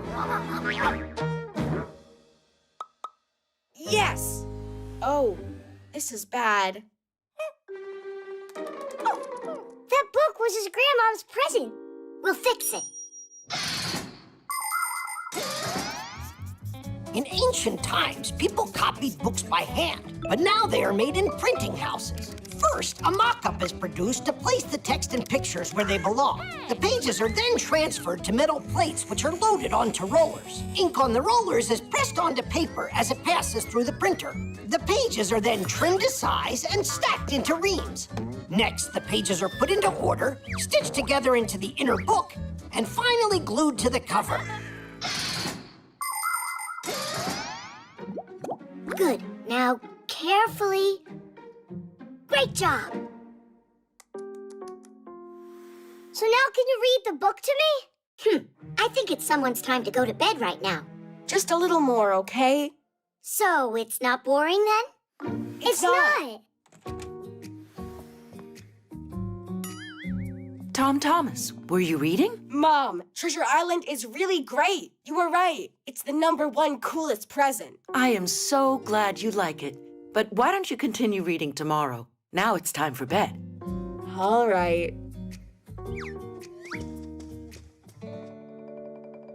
You've managed to wear it out already. Well, me and Chusaka, we were fighting over the book. I think she also wanted to read it.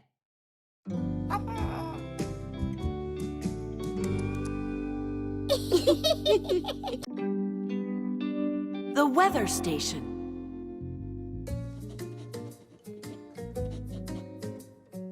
So what's the word? Did you finish your homework yet? Uh-huh. Way to go! So now you'll finish drawing us, yeah? I don't know. Katya. Let's go outside. Finally, we have some nice weather. Our weather station says it'll be sunny for the rest of the day. What weather station? Our new home one. I just bought it yesterday. Come on, I'll show you.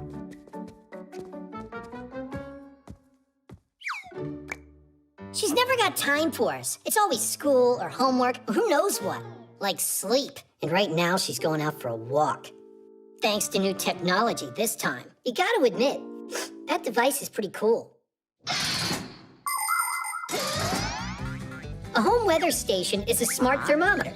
It measures the current weather conditions outside and predicts what the weather will be like over the next few hours. And not just the temperature, but also the speed of the wind and whether you can expect any rain or snow. In order to do this job, the station needs two parts, an outdoor sensor and an indoor base station with a screen to display the information. Many of today's weather stations can also send this information to your smartphone. Told you, it's a great gadget. I'll shoot a review after our walk. Uh-huh. I'll go get ready.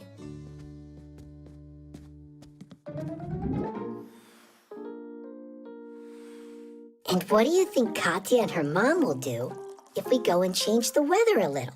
With the power of our minds? Not quite, with the power of a Fixie tab.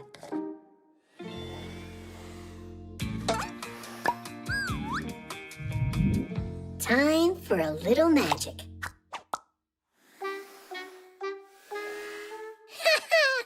We did it! There we go. You going? Tweak, I promise you, I'll draw you after my walk, all right? Of course that's all right. It's only that I saw the forecast is predicting rain. Uh-huh, like I really believe that. Katya, grab an umbrella. The forecast just changed, but that's not a big deal, right? Who cares? A little rain won't hurt us. That's what we've got umbrellas for. Actually, I forget where I saw it last. Will you help me find it? All right, what are you gonna say now? It's here. What? Mom, check it out. Wow, did it get colder? Let's grab our scarves. Geek, let me do it.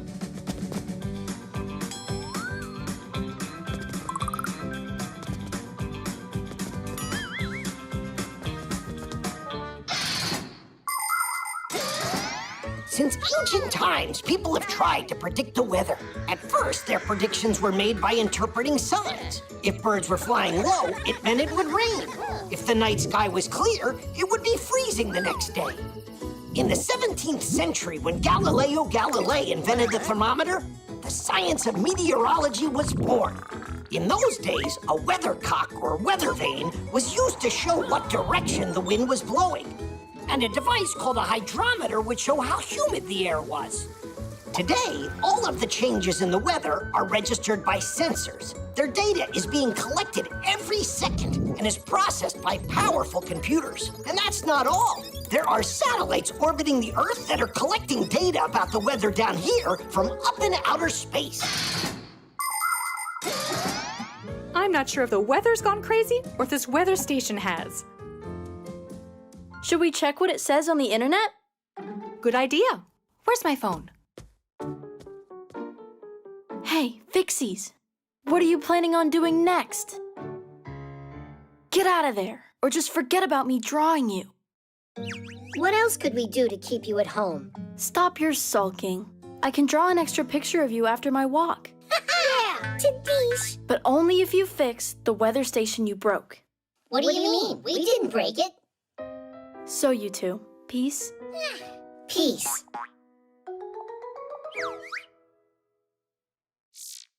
It looks like our weather station got it all wrong. I just made peace with it. It needed a restart. Now it's working fine. What a smart girl you are. Then let's go before the weather changes again.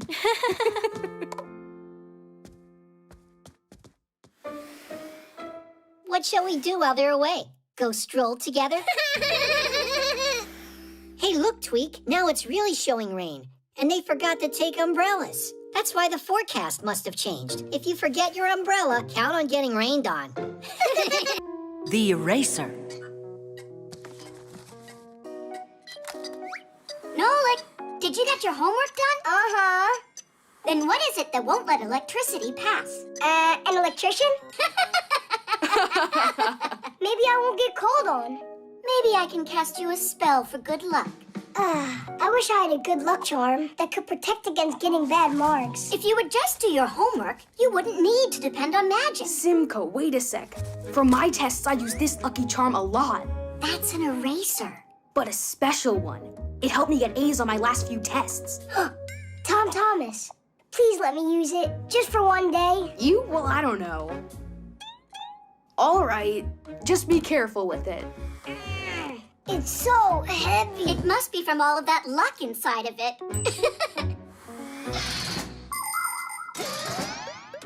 Since long ago, there are many people who believe that charms can bring good luck to them and protect them from all sorts of problems. Their charms can be any ordinary object, like a looking glass, a pen, or a doll. There are other people who believe that stones, feathers, or animal fangs can have magic properties. In ancient times, even a handful of sand could be regarded as a lucky charm. Before going on a trip, travelers poured it into their pockets in order to ensure their safe return home. Yes, stories about the magical powers of objects sound appealing, but so far, scientists have not been able to confirm any of them. That's why it's important to remember that you won't solve your problems with the power of a lucky charm, but rather with the power of your own mind.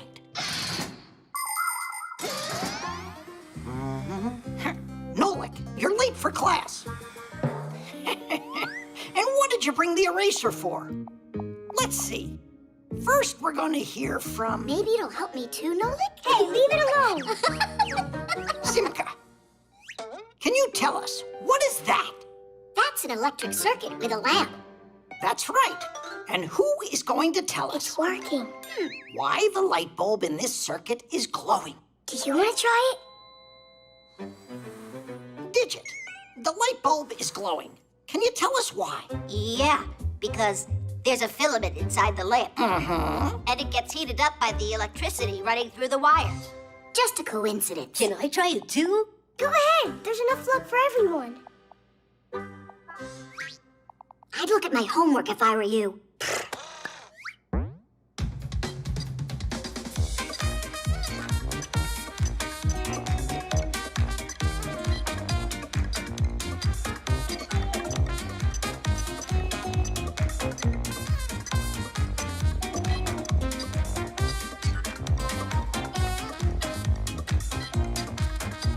Nolik, what's going on with you today? I'm asking you for the third time. What is it that won't let the electricity pass? Wait a sec. He needs a second first charm to give him the answer. Ah, that's what it is. And so? And nothing. It helped everyone else but me today. Actually, your charm does hold the answer. Can you tell us what it's made out of? It's made out of eraser. And erasers are made out of what?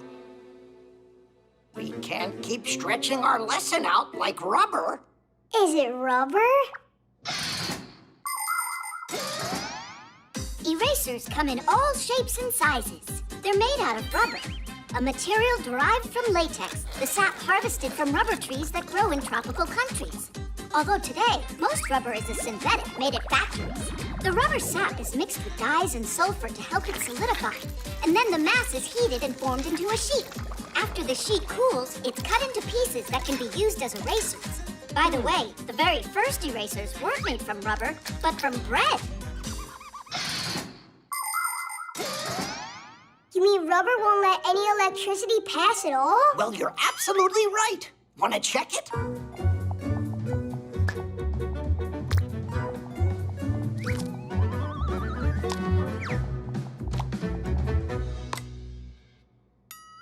It really works!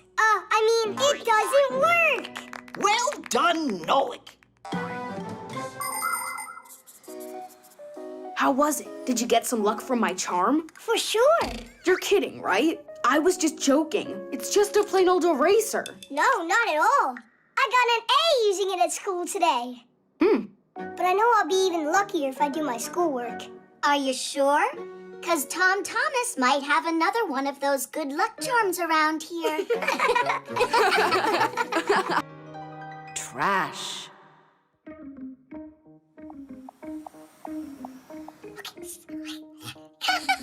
Prepare yourselves. Right now, Maestro Nolik will use nothing but mind power to switch these shapes around.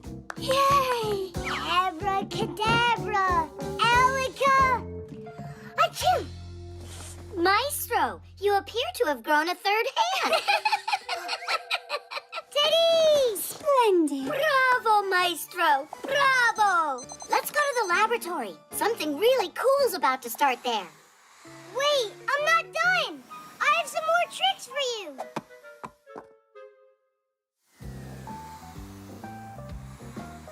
Oh, dear colleagues, so glad you're here. Have a look at my latest invention.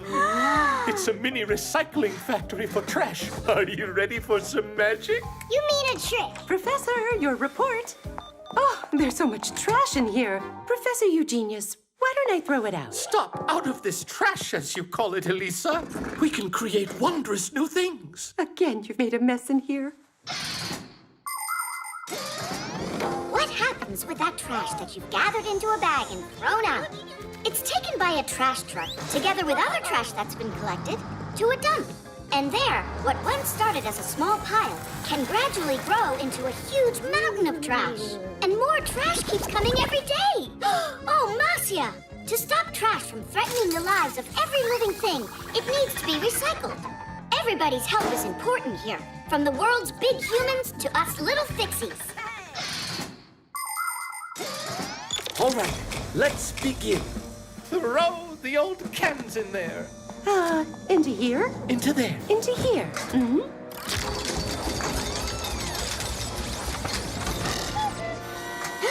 Splendid. You see, the machine recycled the old metal can into a new shiny one. What a silly trick. Oh, quiet. I'm telling you, he had the new can planted in there. It's time for glass. All right, Alysa, go on. Into here? Into there, Alysa. Into here. It's that sweet little vase that you went and dropped yesterday. It's like new again. He glued it together, no doubt. You don't know anything about it. And now, Alysa, I want you to load my report into there. No, Professor. I will make the sacrifice for science. Oh. 1 second. Wait, I got it. What do you think, Alysa? What a joke! You're really gonna tell me that the machine made that? Well, yeah. It's got an eraser to wipe off the letters. No, quiet down. This is a total fraud. Nolik, you're the only fraud around here. Oh, yeah? I'm gonna prove it to you. And now, the final experiment. You have never seen anything like it. We put some plastic in there, then press on here, like that. No! No what? No inventory. I need you to bring some more plastic right away. Uh-huh. How could this... Nolik, look at that. The sneaker that the machine made is your color. Nolik? Nolik! Whatever is thrown out at the dump is practically lost forever. Cans, plastic, and glass will just lay unchanged in the ground for hundreds of years. What a waste, because these things can be recycled. For example, if you collect 700 aluminum cans, it's possible to make a bike out of them. 5 kilos of old paper is enough material to manufacture a new chair. And a shirt? That only takes 16 recycled plastic bottles. Splendid? Oh yes, I think so too. Really, it's not that hard at all. You just need to learn how to sort your trash. If you do, many old and unwanted things will escape being thrown out at the dump and go to a special recycling plant instead, where they will be given a second life. No, he couldn't have flown in. I saw him, I'm sure. Nolik, please come out. I promise I'm never gonna call you a fraud ever again. Nolik! I'm here, don't worry. Oh, Nolik, you're okay. Nolik! Ooh. Oh, Nolik, you really scared us. You're alive. I couldn't find anything at all in there. No cans, no vases. There wasn't even any toilet paper. And you didn't believe it. Professor, how do you do it? You know, I With his mind power. How did you know that? 1, 2, Virtual reality. 4, 5. Ready or not, here we come. You find Tom Thomas, I'll find Katya. Boo! I never never found anyone before that quickly. It's just because I'm bigger than you. That's all. It's not a problem for Katya. Now, where could she be? You're so small. That hiding's easier. Everything's easier. Not a care in the world. You sure about that? I'd love if I could become a Fixie, but it's just not possible. It's possible. How? If you put on a pair of virtual reality glasses. Oh, yeah! Katya's got a pair of them here. She's gonna be so upset she wasn't here when you used them. Yeah? Well, you won't be able to find them without me. Oi.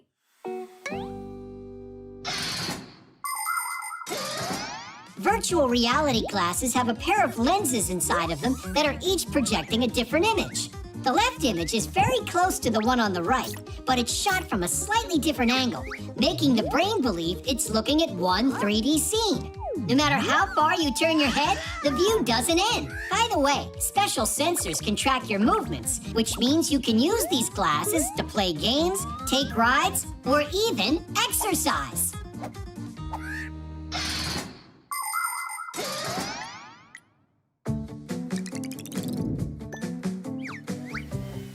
The game's done. What we made for you is so cool. You'll love it. Now we'll see what kind of Fixie you'd be. You need to get to the kitchen on your own and then fix the toaster. You get 5 minutes total. I'll need only 3. Turn on the game. Ah, whoa! Everything's so huge.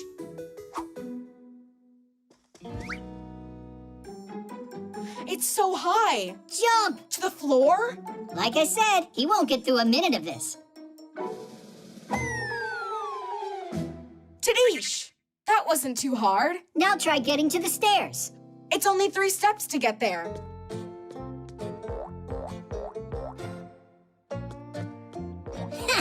More like 133. Run, Tom Thomas, faster! Woo! Oh, where are the Fixie boards? A Fixie can solve any problem with quick thinking. Tom Thomas, there's a rope in front of you. Grab it. Whoa! Whoa! Ah! We should try doing that sometime ourselves. Ah! Chusaka, hi there. Chusaka? In our home? I was joking around. Huh? Hey, it's me. Don't celebrate yet. You still got a toaster to fix. You've only got 1 minute left. But I don't have a pack-a-mat. So? Just another joke there. Help me! Help me! Run inside the toaster. You're a Fixie. It's dark in here, and my hair doesn't glow. Save me! I don't want to be a Fixie anymore. That's enough! The first glasses for seeing three-dimensional pictures were invented as far back as the 19th century. That device was called a stereoscope. Doesn't it remind you of something? Today, people wear quite similar glasses when they watch 3D movies. But let's travel back in time to the last century. It was then that the first entertainment attraction with virtual reality was built. When a person would put his head inside of the machine, he could have found himself feeling like a racer. He'd see the picture, hear the sound, and even smell the scene. And the chair he was sitting on would vibrate. Today, it's not necessary to sit in one place. You can just put a helmet on your head, grab a pair of sensors, and be right inside the game. Save me! Save me! Time's up. You can take the glasses off. Who am I? Where am I? So, is it easy to be a Fixie? Not a care in the world. Actually, I would say being human's easier. I've got another game for us to try. At least I won't have to hide from anyone in this one. No! Not again!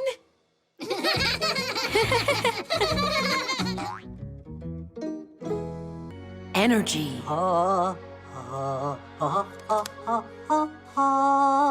Good morning. We're here for the exam, so you'll give Pack-a-mats to us. That's excellent. And who's going to take it first? But, Professor, we, Do everything together? All right, go together if you want. What is this tool here? That's a claw hammer. Way to go! And how do I give each of you a grade? You both answer together. But it's faster. I've got time for you. Geek, try it on.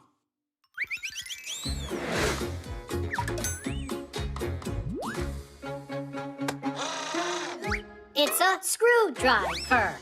Again? Well, maybe one pack-a-mat for the two of you is enough. You know what?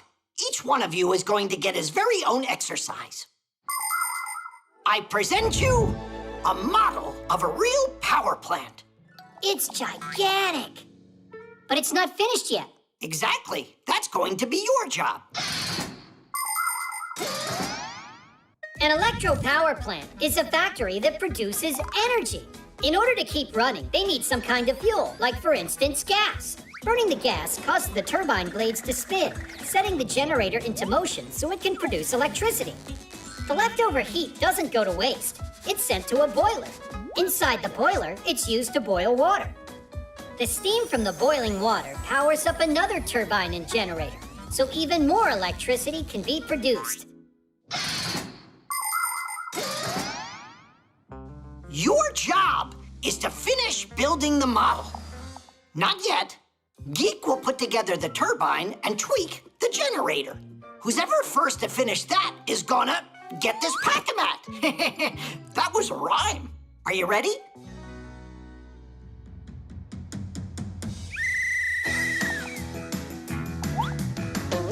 You're off to a great start.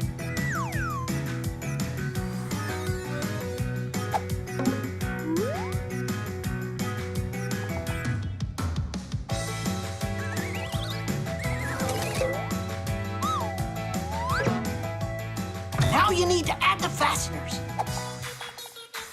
A critical moment.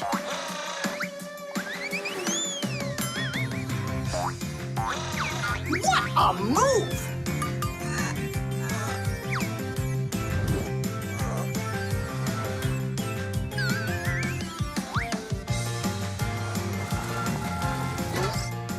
What an intense game! I mean, exam.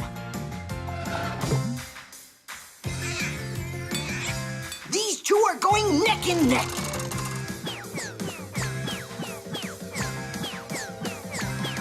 And the winner of this race? I don't know. The parts for a power plant are made at special factories. You could fill several tall apartment buildings with all of the people who work making the parts for one of these giants. And all of these workers are real professionals. How could they not be? After all, the mechanisms they put together are very complicated. Take, for instance, a turbine. It's built in the shape of an enormous cylinder with propellers around it. And next to the turbine is the generator. Its parts are assembled like a giant nesting doll, one inside another.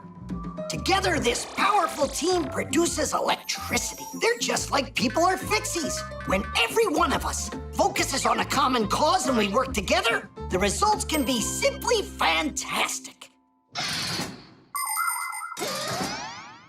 Well, yeah, it's a tie, right? Then we'll have to have a tiebreaker. Whoever presses this button first and gets the power plant going will be declared the winner. Go for it. So, which one of the two is faster, smarter, and stronger? Press it, Geek. You deserve it. Nuh-uh. You. Press it. Go ahead. No, you go ahead. No, you. Quit stalling. You're the one that's stalling. Press it. Just press it both at once. Woohoo!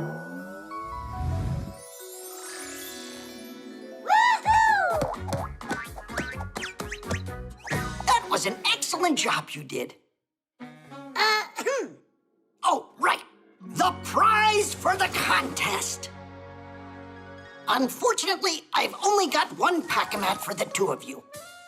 It's all right. We're always together anyway. We'll figure out some way to share it. I was just joking. You each deserve your own pack-a-mat.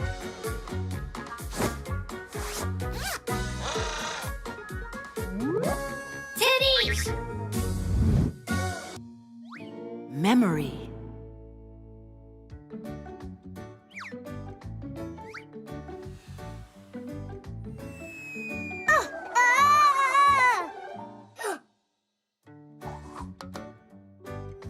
Thomas. Ow! Watch what you're doing. Ow. What, your room wasn't messy enough? Nah, Mom said whichever stuff I don't need I should throw out, but I don't know which stuff is the stuff I don't need. Can I help you? All right. Well, this goes there. And this goes there too. Hey, that's a wheel from the first toy car I ever had. It's a really good memory. Well, there's no way you need this pen cap. I do need it. It's from Katya's old pen. So you're gonna keep it? Uh-huh. And this broken flashlight? Even we couldn't fix it. All right, all right. And this cube.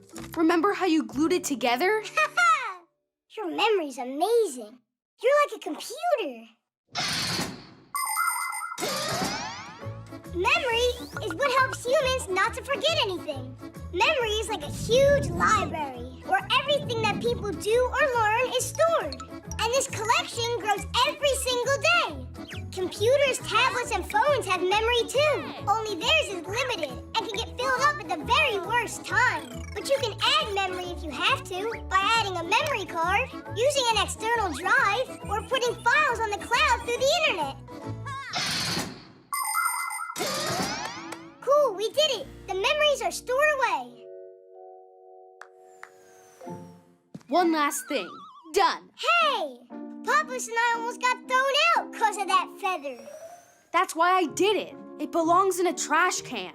But this is a memory too. No! Whoa! But you filled up the whole box. No, like, it's not your box. I get to choose what goes in it. What's that? Huh? Let go! Or you're not my friend anymore. Tom Thomas, great job. Just look how much trash you found. No, Mom. That's all the stuff I want to save. And this? Are you sure? Should we make your room into a storage locker? We can move your bed out there. What do you want to do that for? It's because there won't be any room left in here pretty soon. Why don't you pick out what's really valuable to you? All right. There you go. Now that's a lot better.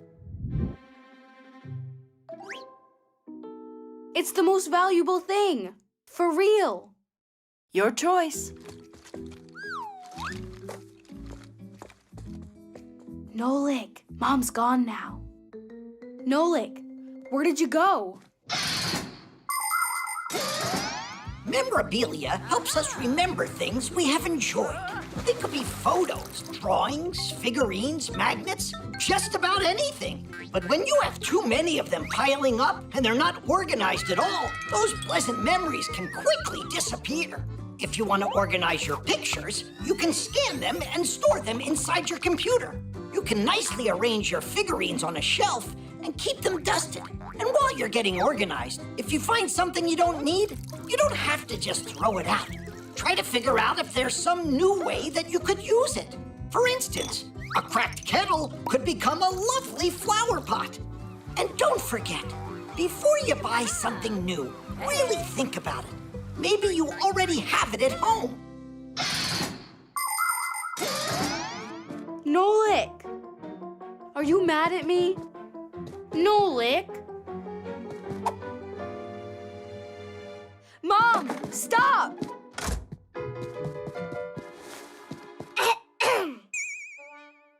Nolik, you're not hurt. Oh, you scared me to death. That's the second time I was almost thrown out.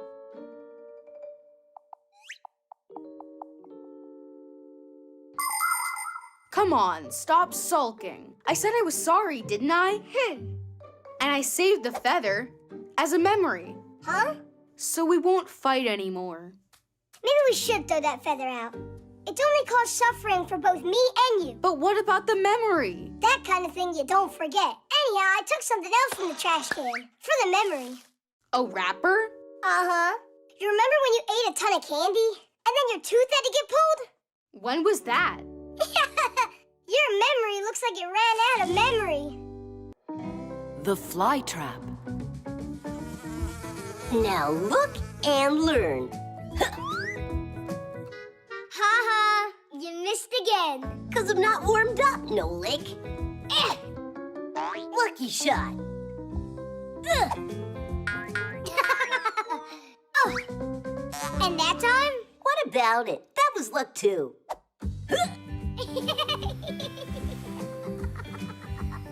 Hey, why are you mistreating that lovely plant, huh? Are you talking about that monstrosity? That's no monstrosity. It's just a beautiful Venus flytrap. Only it's not Venus's, it's Alysa's, right? How do we collect your trash now? We use our hands. Are you joking? A Venus flytrap is a predator. Not only animals can be predators, but plants can be too. For instance, a Venus flytrap eats insects and spiders.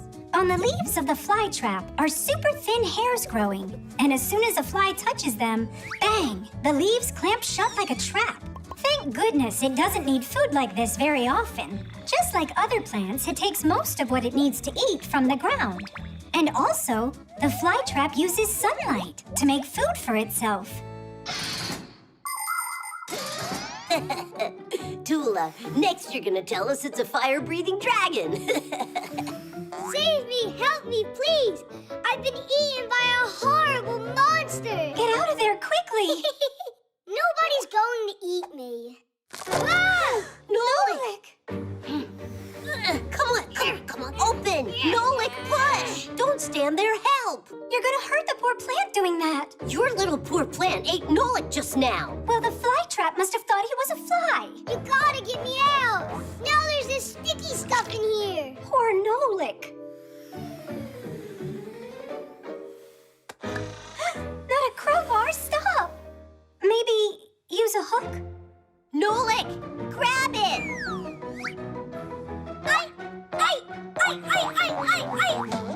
Well, do you have any other ideas? The flytrap is hungry, so why don't we offer it some food? Maybe then it'll let go of Nolik. Huh, candy! Fire! You can't feed candy to plants.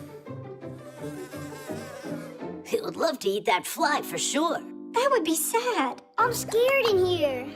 Stay calm. We'll figure out how to get you out of there. By the time you figure it out, there won't be anything left of Nolik to save. Oh, you dear flytrap, be nice. How about you go and let out our Nolik? Ah! It's closing its mouth even tighter! Not for long.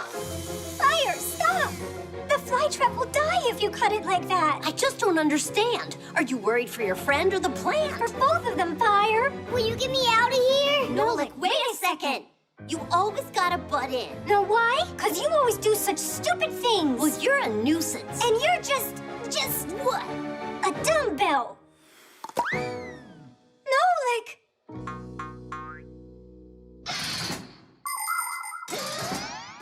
Growing a plant is a long process. The first thing you'll need is to get yourself a pot. At the bottom, you can add small rocks to help the water drain better, so the roots of the future plant won't rot. Next, pour soil over the rocks, place a seed in a small pit, cover it, and then water it. And continue to water it whenever the soil dries up. But it's important not to overwater. To make the plant grow faster, put the pot in a warm and sunny place. In the winter and fall, when there are less sunny days, you can put your plant under a special grow light. Just remember not to rush. Try to be patient, and then one day your sprout will break through the dirt and then grow into a healthy plant, if you take care of it.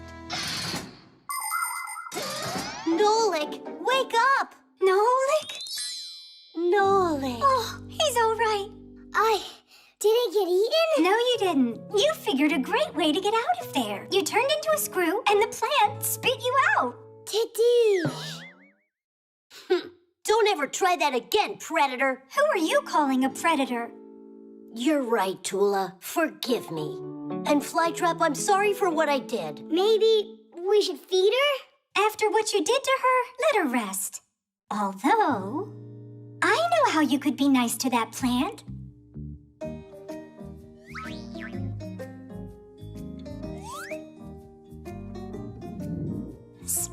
ended?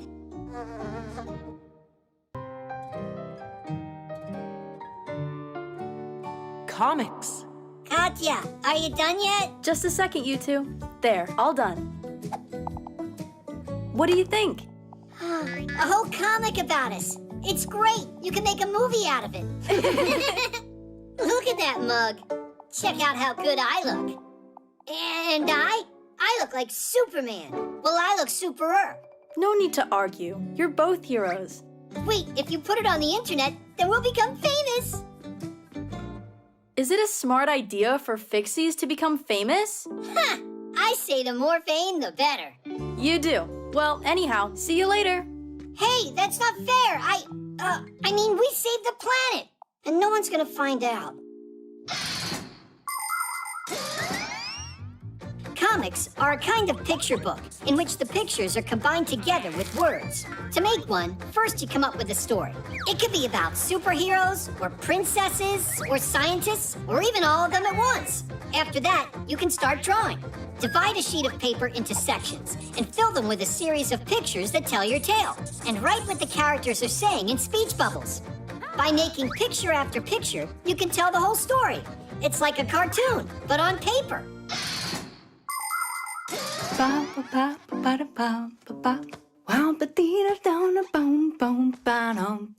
Wow!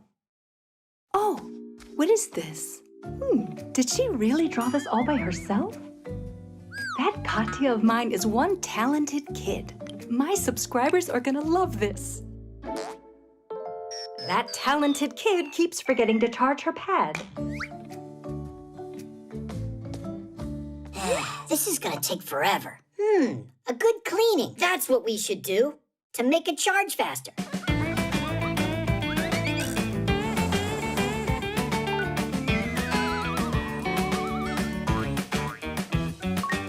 Just a little more and we're all set. Set to go on the internet, that is.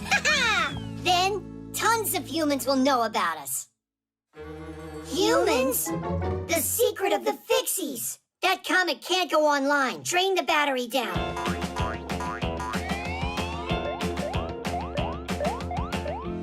It's taking forever. Fixies feed off of the appliance's power. So, if we just pull the plug out, and then me and you charge ourselves inside, the pad will run out of energy. Only, first we're gonna have to drain ourselves dry. Drain away.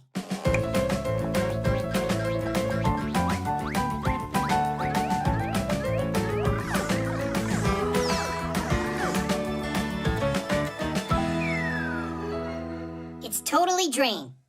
Did I really forget to plug in the cord? We'll show Katya's mom who's the boss.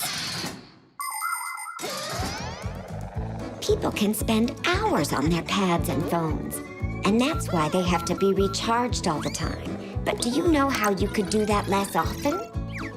One thing that works is to unplug the device after it reaches 100% charge.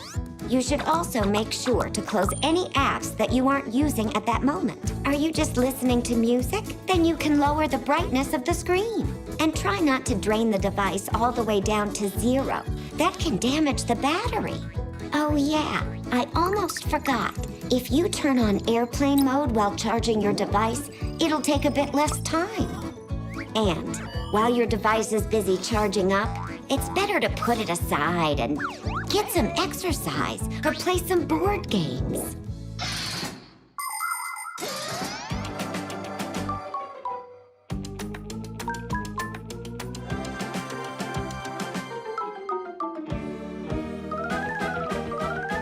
I'm worried I'm gonna explode. Hang in there, Geek. Hang in there. We can't take it much longer. Mom, what are you doing? Wow, Katya, this comic that you made's just fantastic. I want to brag to my subscribers. I'd rather you didn't. But I'm proud of my daughter. You draw like a true artist. I want to draw a new one. This one's not great. The characters aren't right. Oh? Then go ahead and draw. We'll post it later. My live stream's about to start. Oh, the stars of the comic are here. That's not funny at all. It's really good that you didn't upload that comic. No way. I would never let out your secret. You're the ones who are ready to give it up. Why are you twitching? It's just because we're overcharged. The tower. Grandpa's, why do we keep on studying after school's done? Studying? That's what you call this? Just a little test, and I'll let you go. Hey there. Are you still studying? We just came to say bye before we head on our way. We're about to head out on a journey. Cool. Alone? Of course not. Basia's taking us. So, Simka, you gonna miss us a lot? Not at all. Will you be away for a long time? Might be forever. Forever? Oh, it's not right. You can't just get up and go like that. It's not us, it's Basia's idea. There's a tower she really wants to see. We could build towers right here. Plenty of them.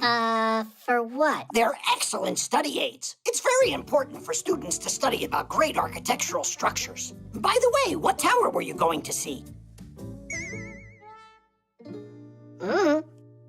We forgot which one.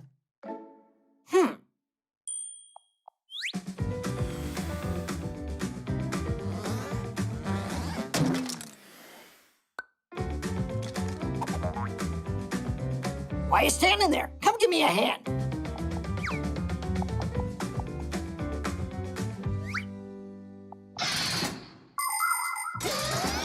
Knocking down a block tower is easy, but a real one can stand for centuries. Before building it, the engineers look for a place where the ground is sure not to sink. The architects make a 3D model of the future tower. Then builders pour a concrete foundation and build upon it, floor after floor. If the crane is no longer tall enough, extra sections can be added to it. And if the tower is going to be very tall, then parts can even be delivered by helicopter. So, was Basia talking to you about this tower? All right, then we'll build something new. Maybe we should just look at photos. If you would rather not build the tower, you can go take the test. What was I thinking? I know what to do. Exactly what we need.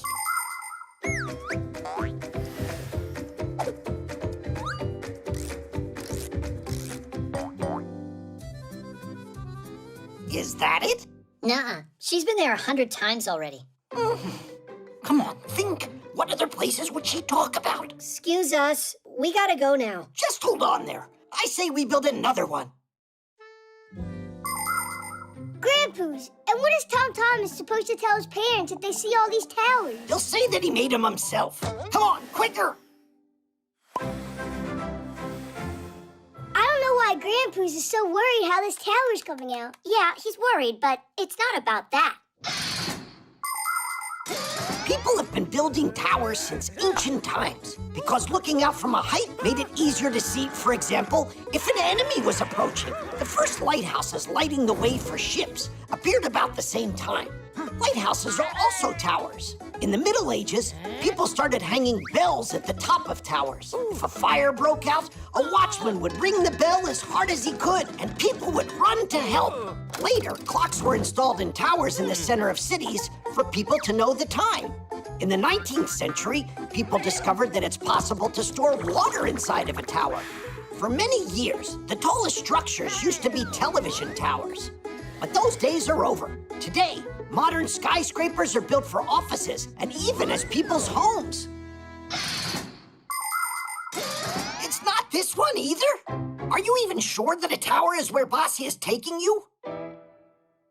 What can I do to make her stay? To make who stay? The Tower of Pisa, that's who. She's leaning. Look at all these towers. They're all for you. Grandpa's made them. They are genius, not the least worse than the originals. Then stay here with us.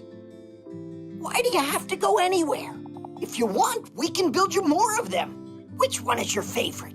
I didn't realize that you were so industrious.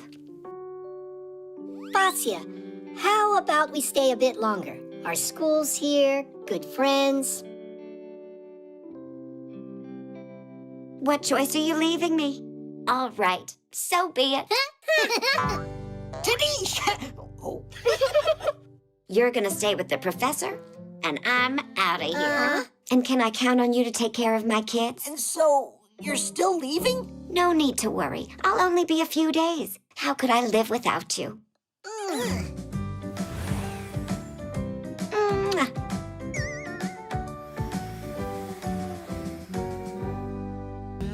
The X-ray.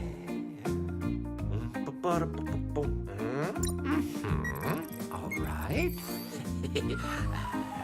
Good. The professor, he's fiddling with that X-ray again. Oh, wait. I bet you he's gonna go and test it on Alysa now. So who can I use for testing this? Alysa! By the way, I wonder, do X-rays only work on humans? X-rays work on anyone. The X-ray's power lies in its special rays. These rays easily pass through soft tissues, but can't pass through bones. So their shadow appears on the X-ray film. This way, a doctor can quickly see if a bone is broken and a cast is needed to help it heal properly. X-rays are very helpful, but it's important not to get them too often and to protect yourself by wearing a special protective apron to make sure the powerful rays don't hit places where you don't want them to go. Do you think we're twins on the inside like we are on the outside? Let's have Eugenius X-ray us. We'll tell him we want to volunteer in the name of science. Did you already forget we broke his beaker? I'll bet he didn't forget. Then let's take him ourselves. Move closer to the camera. Professor Eugenius, am I just some guinea pig to you? No, you're volunteering in the name of science, Alysa. In the name of science? Yeah. If that's so, all right then. What a trooper you are. All right, have a seat right there. Good. And your hand goes here. Perfect. Keep your back straight. Now don't move. Are you ready, Alysa? I'm about to shoot. Cheese. You have simply stunning bones, Alysa. And what is that? What? Is that a gear on there? I have got to get some medical help immediately. Alysa, there's no need to exaggerate. There is nothing immediate. I can explain everything. Dude, why did you turn yourself into a gear? I don't know. I must have gotten scared or something. All right, then I'll try. I'm ready. How do you get this camera to go lower? How much longer?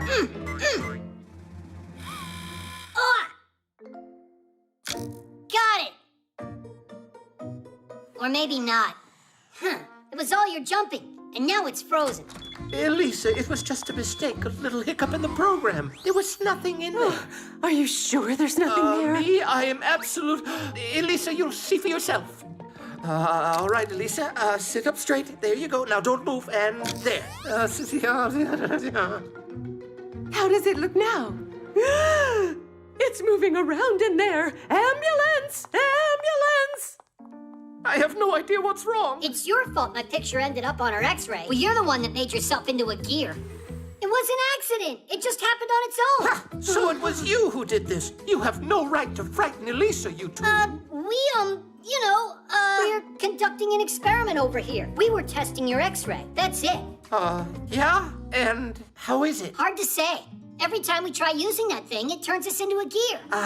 You Fixies have that defensive reaction. Even an X-ray can't capture a Fixie. The picture, that is. Oh. It's impossible to photograph a Fixie. That's right. As soon as someone points their camera, smartphone, or tablet at one of us, we Fixies automatically turn into small screws or gears. Even a machine as sophisticated as an X-ray can't get around this fact. It's not just a useful habit for us, but a reflex. All of us have it since the moment that we're born, even though we're not all aware of it.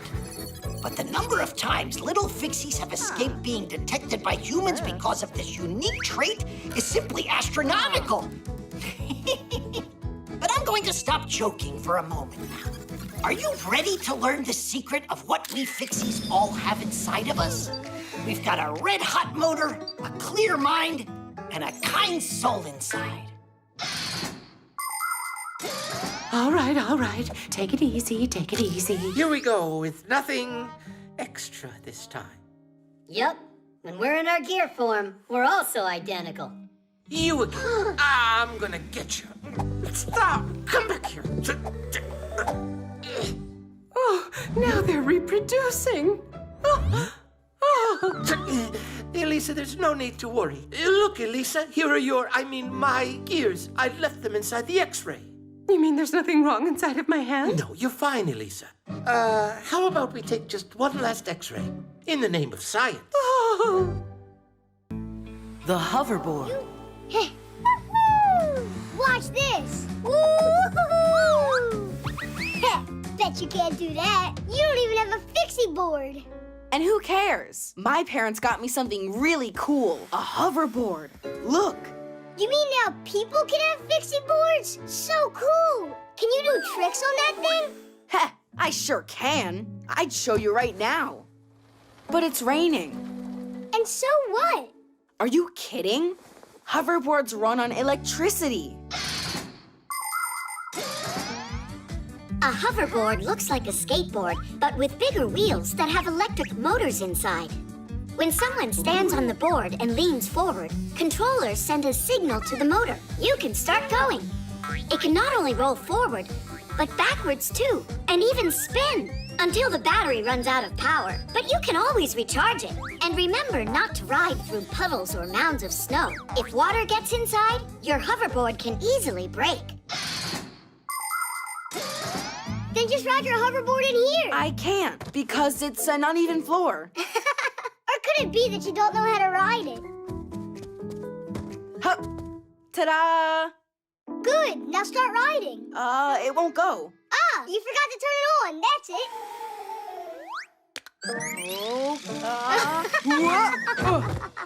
Don't laugh at me, Nolik. It's the floor's fault. I'd even fall off a scooter in here. Uh-huh, whatever you say. If you think you're such a pro, then why don't you help me out here? Yeah, sure. Instructor Nolik will teach you everything you need. Just do what I do. But first put a helmet on your head. Go like this. How about you jump on it with both of your feet at once?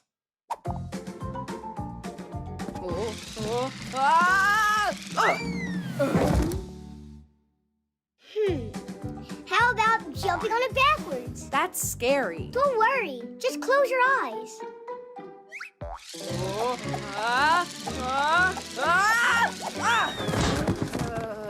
Hey, I was joking. Well, at least the helmet looks good on you. What good's this helmet with a trainer who's no help at all? Really? There's no trainer who can help such a lousy student. I can learn without you. Fine, go ahead. What are you two arguing about? He told me that he knows how to ride his new hoverboard really well, but the only thing he knows how to do is fall down. In the first place, you should never be riding that thing inside. Everybody knows that, except you. But while you're at home, you can learn how to get your balance. I can show you how. Only first, put on your pads.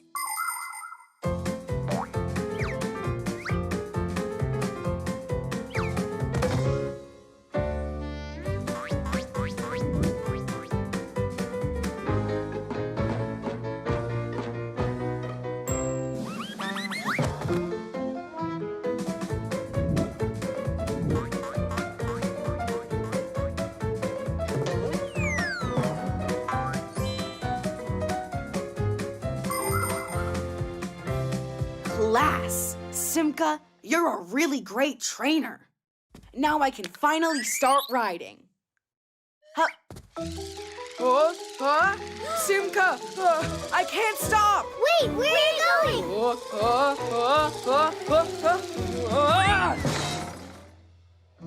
Thank goodness he was wearing his helmet. And those pads. On segways, hoverboards, and electric scooters, it's easy to pick up speed and fly like the wind. That's why when you ride any of these vehicles, please do it with care. Always wear protective pads and a helmet. While you're riding, it's important to pay attention to what's in front of you and to your sides. Someone could suddenly appear from around the corner. If you get to a road that you need to cross, you have to get off of your vehicle and walk it. Remember, you're not the only one out there, and you have to share the road with others. Everyone should feel safe. Pedestrians walk along their paths. You ride to their side, and cars are driving on the roads. It's really nice when everybody respects each other. Ouch, that hurts. Tom Thomas, are you all right? Didn't we agree we'd go outside after the rain's over? What? Couldn't wait to give it a ride? I hear ya. I want to give it a little ride, too. Now just sit back and watch your dad show you how it's done. Yep. As the saying goes, like father, like son. The hiccups. I'm gonna tell you for the last time, this is a bad idea. It's just a joke, all right? Yeah, but it's not funny. Simka, you're boring. It's April Fool's Day. Did you forget? Quit worrying. It'll be funny. Katya, I got you a present. You really think I don't remember it's April 1st? And what, is that some holiday? You're such a sneak. So, what's in there? A cockroach, right? Or a frog? You're not gonna scare me with that.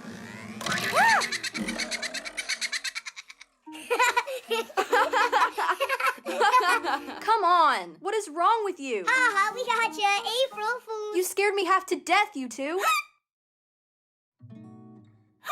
Hey, come on, we were just joking. Great joke. Way to go. You ended up giving the hiccups to her. Humans use their lungs to breathe with the help of special muscles, the intercostal and the diaphragm. When these muscles contract, you inhale, and when they relax, you exhale. On its way in, air passes through the vocal cords. If you swallow unchewed food, drink a lot of water in one gulp, or just get scared, then the diaphragm starts contracting uncontrollably. These contractions make the vocal cords close very, very quickly, which produces a sharp sound that is called a hiccup.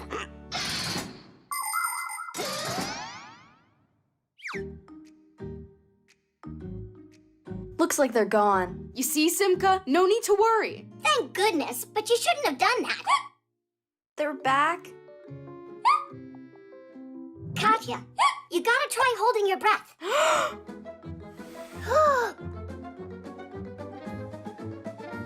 Hold it, hold it. I can't anymore. Well, did they stop? Ah! Someone told me if you have hiccups, someone's thinking about you right now. You're right. But who? Mom? Guess not. Your dad. Not him. Chusaka. For real, Chusaka. No lick. Sorry. The chameleon? Maybe my teacher? Santa Claus? In April? All right. We need a different method. Nolik, why aren't you helping? Do you know anything we can try? Of course I know. You need to jump up and down on one leg and count while you're doing it. What? Nice try there. And think of something yourself. All right, we'll try your method.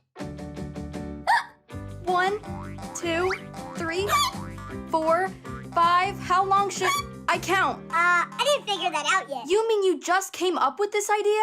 But look, your hiccups are gone. You're right. Aw, thanks, Nolik. You saved the day. People like joking so much that they even came up with a holiday for it. April Fool's Day. For centuries, kids and adults have been playing tricks on each other on that day. For instance, 300 years ago, a crowd of townsfolk gathered together to watch a unique show. But when the curtains opened, there was nobody on the stage. But that's what happens, and if you're not careful, you could get fooled too.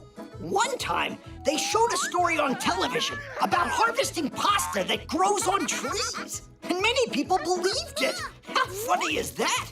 Yes, tricks and jokes can be lots of fun, but it's important that they not be mean.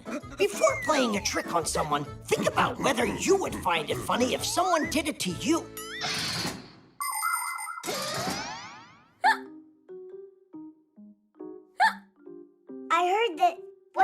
guy? He had the hiccups for 100 years. And was it the poor old guy's friends who scared him? An idea. You need to eat something really sour. Do you have a lemon? Thanks. Why don't you eat it first? Why would I? You got the hiccups. It's all because of you and your stupid tricks. Well, it's not my fault that you can't take a joke. Ah! What was that? Happy April Fool's Day. And now it's you, Katya? Well, at least your hiccups are gone. Huh. You're right, they are. Simka picked a pack of pickled pack-a-mats. Hooray! Titties!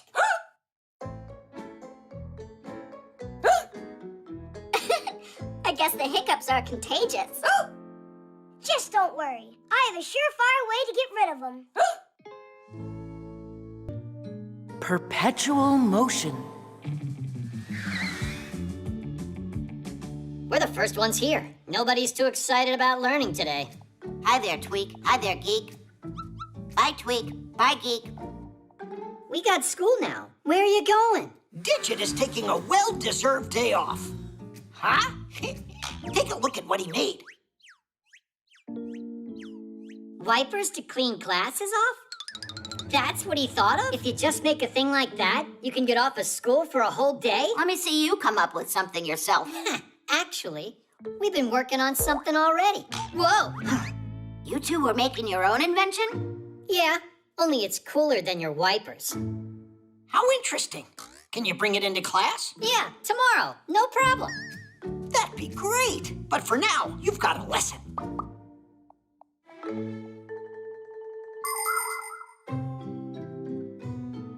It is quite original. But yesterday, I gave you the day off class so you could get some rest, not keep working. By the way, I thought the twins were bringing in their new invention with them. Here I am. Where's Geek? Geek will be here soon. But we don't have to wait. And here's our perpetual motion machine that I'll be showing you today. Perpetuum mobile? What? Sounds very intriguing. I can't wait to see it. Are you ready? Ta-da! Now we can go home, right? No one ever invented a machine with perpetual motion. Just imagine how great it would be if we could have perpetual motion machines. You start the machine up once, and then it would continuously move heavy loads, push water through pipes, or create heat and light, all without ever stopping, charging, or refueling. Scientists have been trying to create this kind of machine for ages, but so far, they have never been successful. Because the very idea of perpetual motion goes against the laws of physics. Stop trying to be so smart. Look, it's working, isn't it? I gotta figure out how. What's there to figure out? All that matters is that we promised, and we did it. Examine it if you want. And Tweak, you're free to go. But he'll break it if I go home now. Well, then stay if you'd like.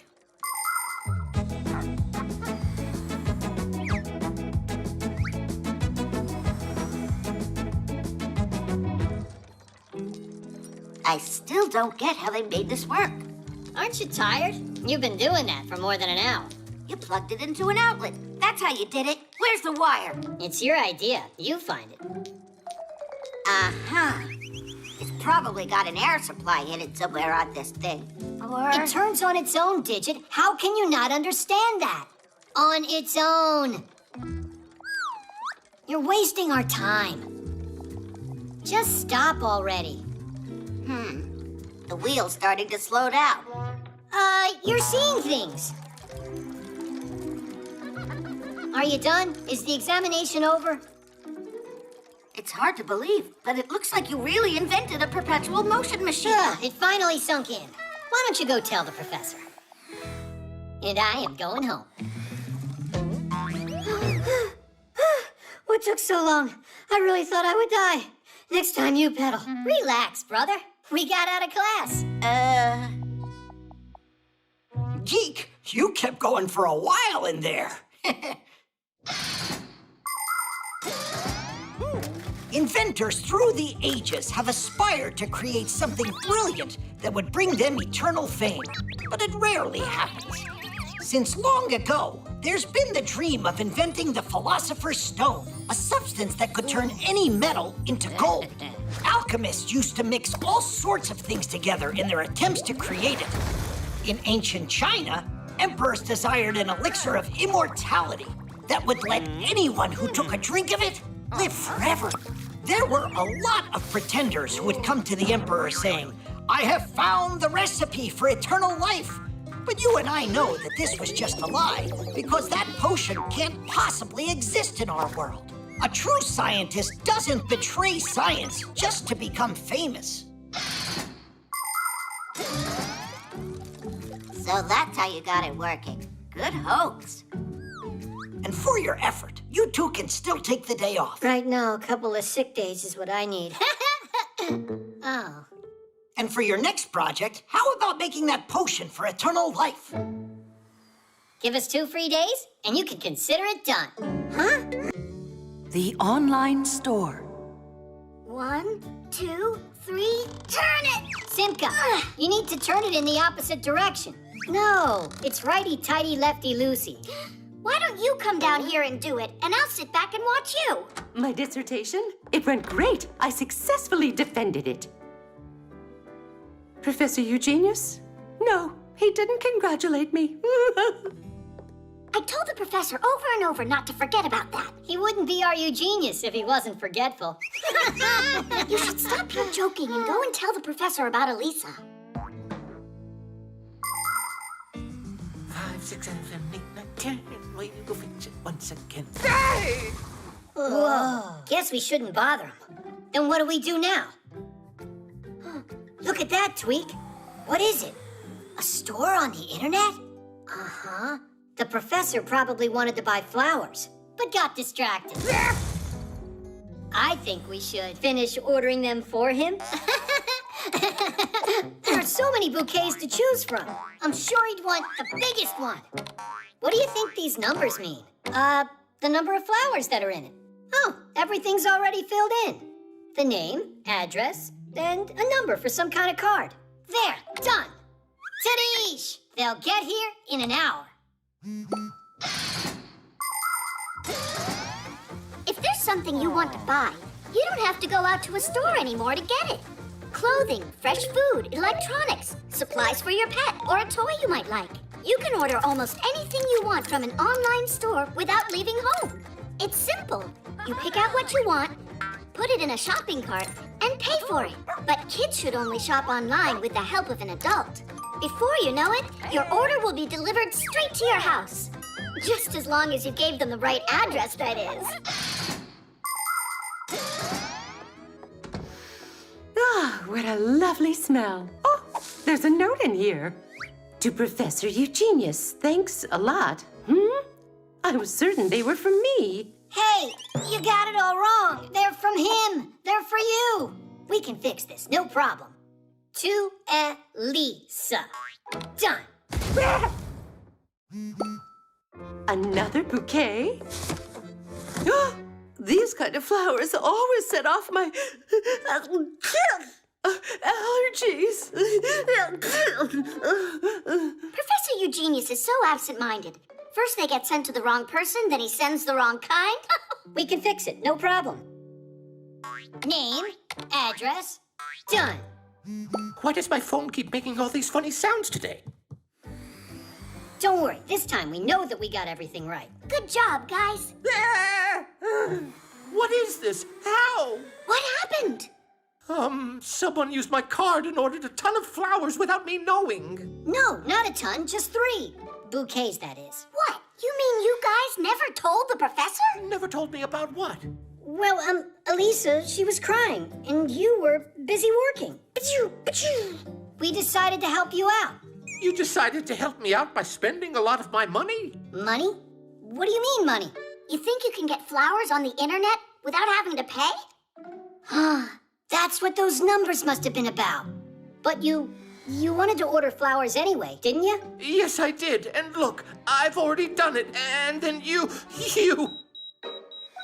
Professor Eugenius, You remembered! When you're playing a game with play money, you can spend as much as you want.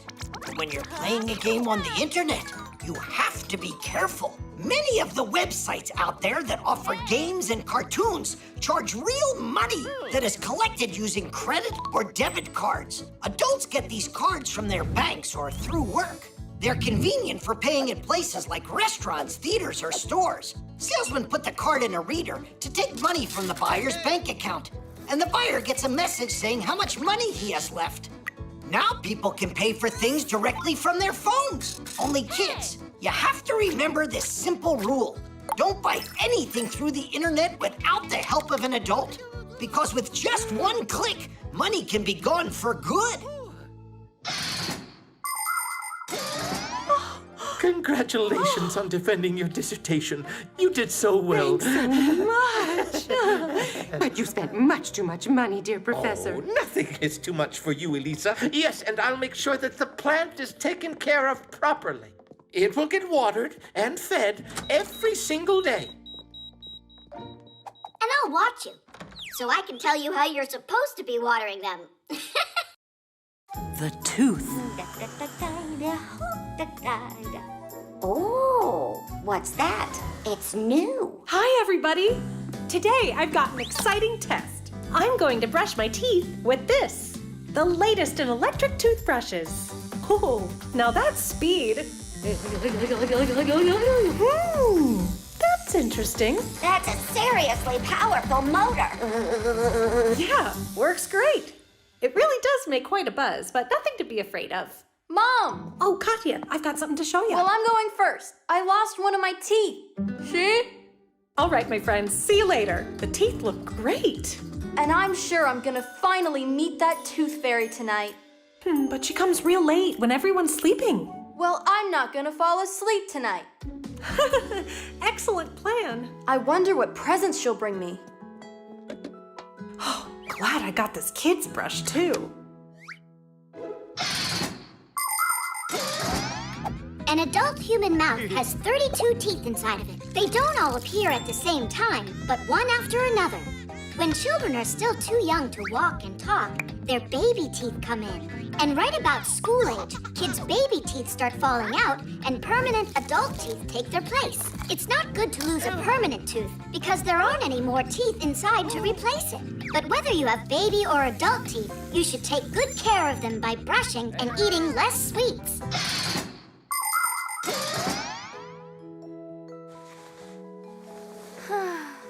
She fell asleep.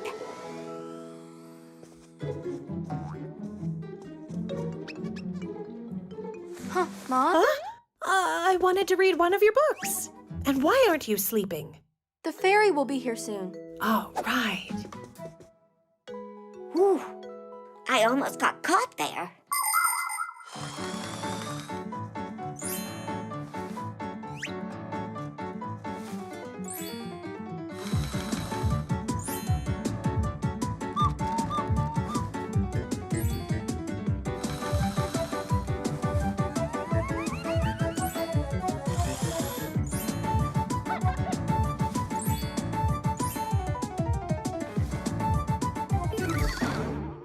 If she keeps this up, it'll take all night.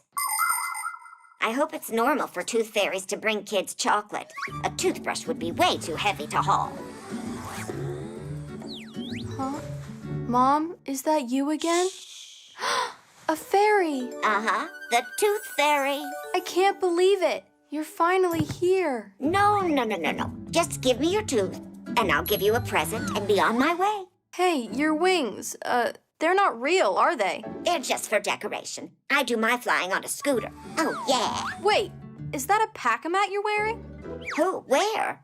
You've got a pack-a-mat. You're a Fixie. You know, I've stayed here for too long. I have to get going. I have hundreds of more teeth to collect all over the world. Kids are waiting. Ciao. You want my tooth, right? Oh, yeah, right.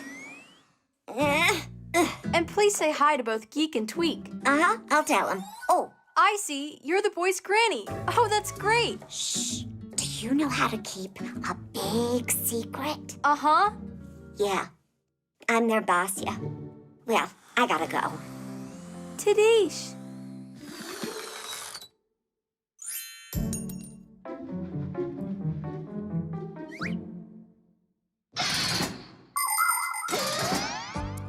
People love to believe in all sorts of miracles. As soon as a child loses a tooth, it has to be put under the pillow, so a fairy or a mouse will exchange it for a present or a new tooth. Other young dreamers believe that their baby teeth are taken away by trolls or elves while they're sleeping. Some toss their teeth up in the air or bury them into the ground or throw them up onto a roof. Can you believe that? And some believe a lost tooth can help them achieve their dreams. That's why aspiring soccer players bury their teeth at the stadium and doctors near hospitals. Although, in my opinion, the only way to become a true professional is to study hard and practice, practice, practice. That's how. I am ready for my massage. Oh. Mom, take a look at what I got from the fairy last night. Are kids supposed to use these? Should kids use them more than anybody? Don't you watch my videos? Yeah, like every day. Real funny. Your tooth fairy got a great gift for you. Uh-huh, and the chocolate was delicious. What chocolate was delicious? This toothbrush is just class. It brushes by itself. I wish it would do my homework for me. And what was all that about the chocolate?